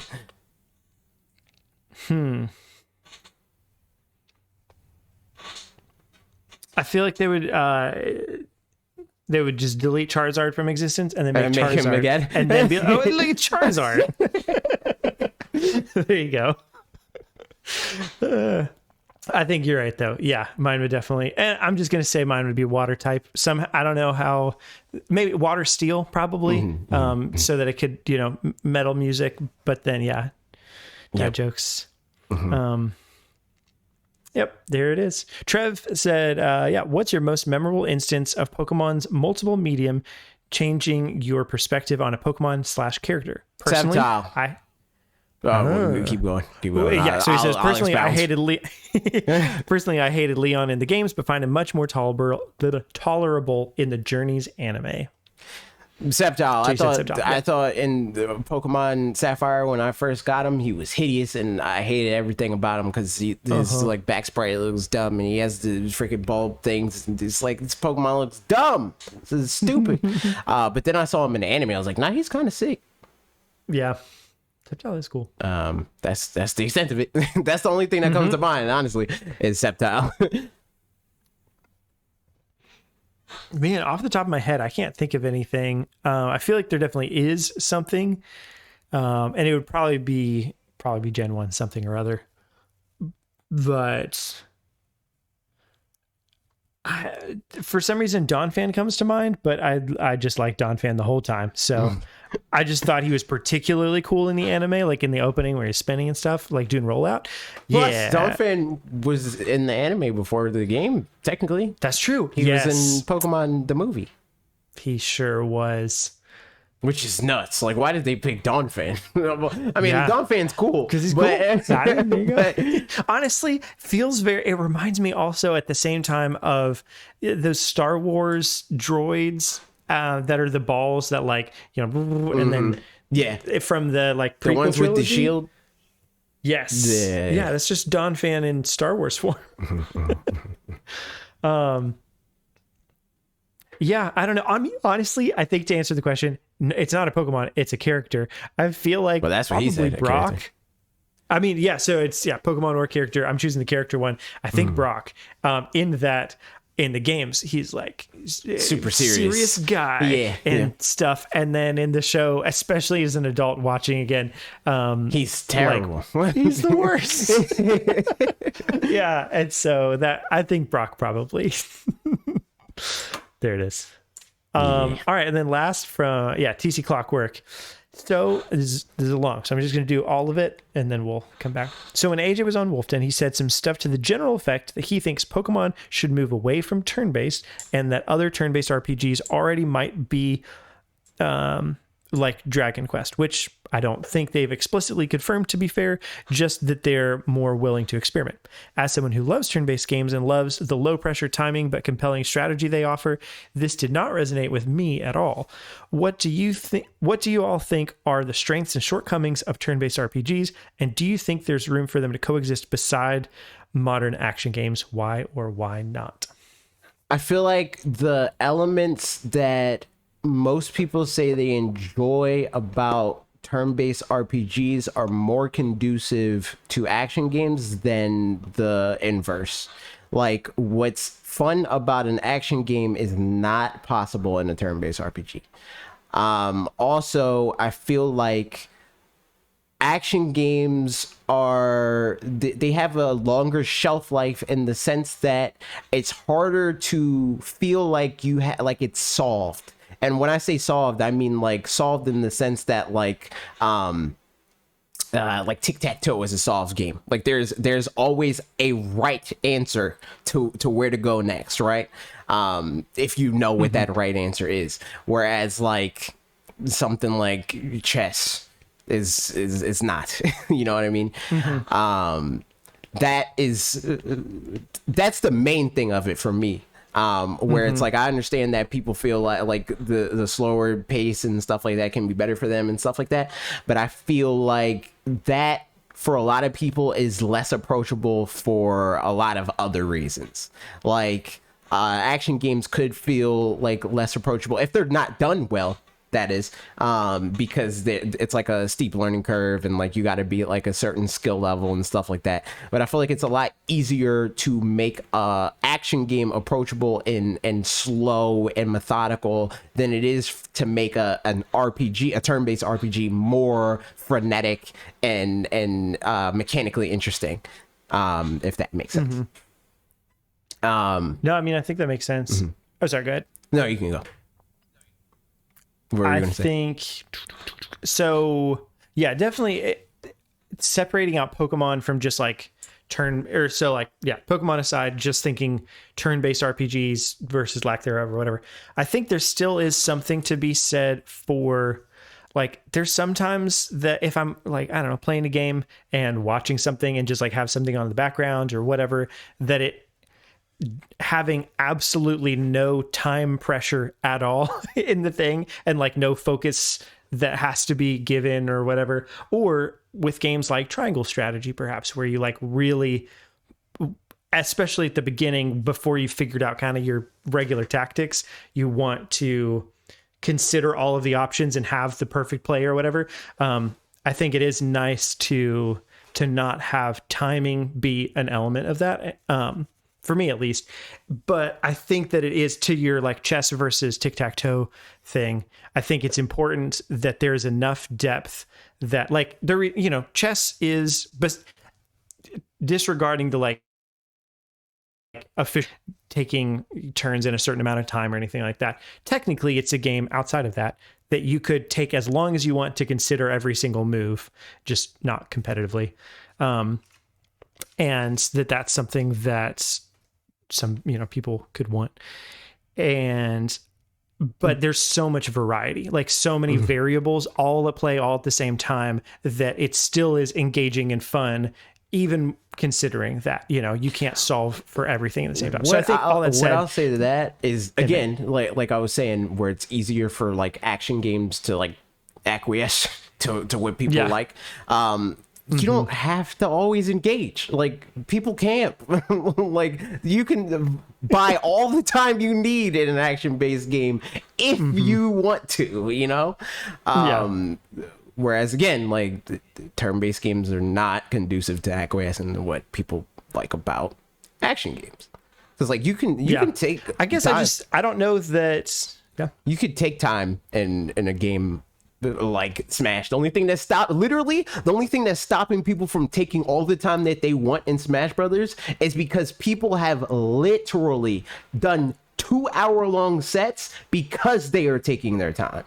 Literally, like that's why there's a time limit, because it's like, all right, we gotta freaking finish this game, you know? Like, that's very possible to like slow down the pace in an action game, especially in an action game when it's a one player experience. Like, you're definitely going to be able to take all the time you want against a CPU. So like, yeah, so that definitely makes sense.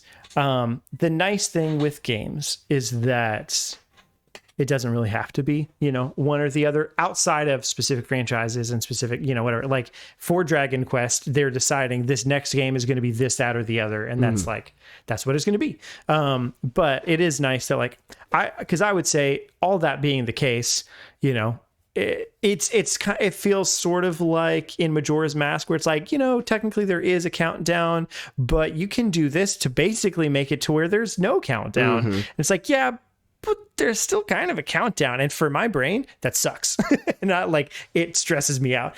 And so similarly, it's like, you know, it's nice to that we can have all these things and have games that, like, honestly, I was thinking about this earlier today, I think, that like the fact that RPGs and, because it was Tactics Ogres Reborn, that's happening and stuff. And like, that we found graphic styles that feel accommodating to kind of antiquated, you know, gameplay styles, but that's still fun just because it is for certain people, but obviously not for everybody, just like subjectively fun.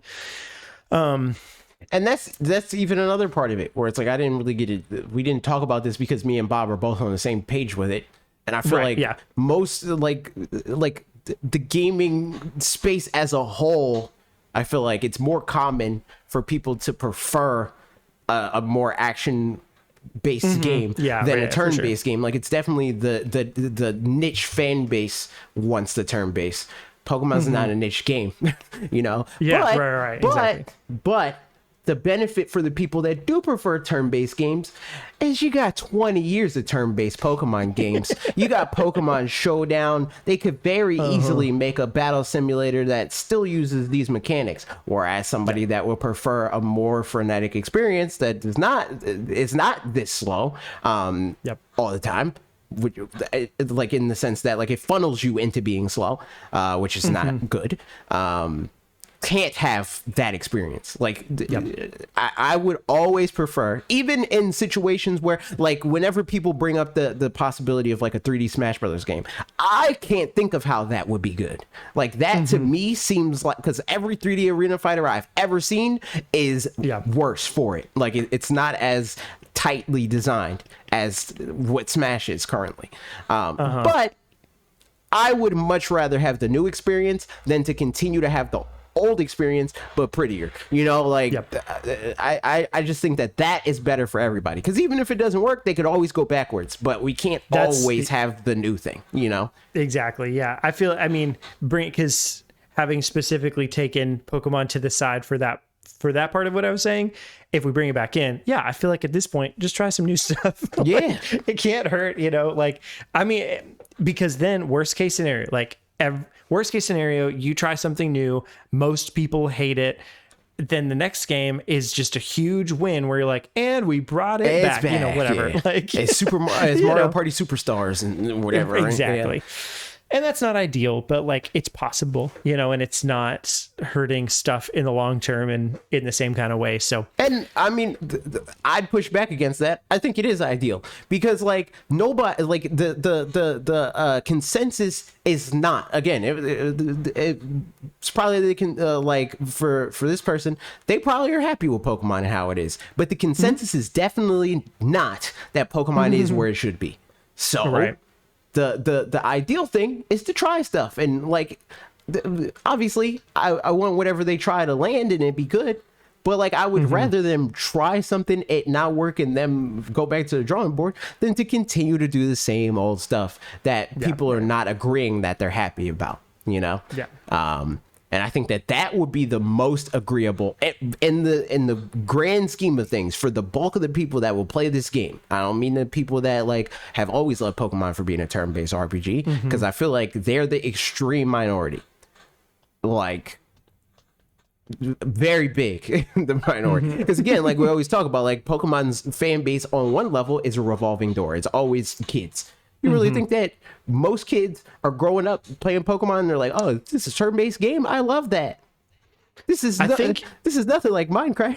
You know, like, the question for me is, what percentage of the demographic? Well, I think a large percentage of the demographic, Pokemon is comfort food kind of gaming.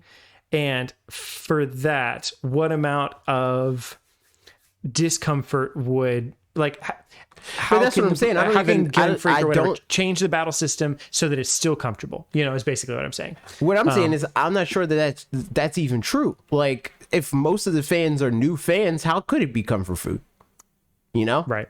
I mean, yeah. And I would love to know also how many are new fans every time, because I think they're just like in a similar kind of Call of Duty way. Obviously, there are a lot of new fans every time, but then I think there's also just a lot of, like, again, I talked to one of my coworkers several months ago where literally the only game he plays is just Pokemon, and that's it. Right. And so I feel like there's probably some people where it's like they just pick up the new Pokemon game and they play that, and then that's it, you know. I think there's a few different things to like confirm that it's mostly, because they say it, that like Pokemon Company, Nintendo, like they all say that the bulk of their audience is new people. But on top of that, like if you even look to the stuff that is more like, this is what a core fan would buy, you know, like the spin-offs and the third versions of the game, I think that's an easier way to see that breakdown, you know, where it's like, okay, the friggin' Pokemon Ruby and Sapphire sold 15 million units or whatever, and then Pokemon Emerald came out and that sold 8 million, you know what I mean? Like, yeah, right. I feel like that it's a pretty cut and dry, like, divide there. Yeah. I don't know. Yeah. It'll be fine. Hopefully they do some things. But yeah, in general, Pokemon aside, I'm glad that there still are turn-based RPGs. And honestly, that we're seeing more and more of them just trying to do things, Yeah. you know. I'm not like, opposed to there being more turn-based RPGs. What I'm opposed to is if the bulk of the people that are playing it are not the ones that are like wanting a turn-based RPG, it shouldn't be a turn-based RPG. Yeah, right. And that's because, the question, I think, was taking the Pokemon thing and then kind of broadening the question into more general things. So, all of the above. Yeah. And with that, that's it. We're done. That's the show. Do all Podcast. this stuff. Like, comment, subscribe. Also, I don't know if you saw that when I was on the Wolf Den podcast. Bob was like, "Yo, you got to be willing. You got to do the outro." And I'm like, "What? No!" Like, I don't. I make fun of Alec and Trev for doing a rehearsed outro. I just freestyle it. I'm just saying whatever. Anyway, click all the stuff. Thanks for hanging out. Goodbye. Bye.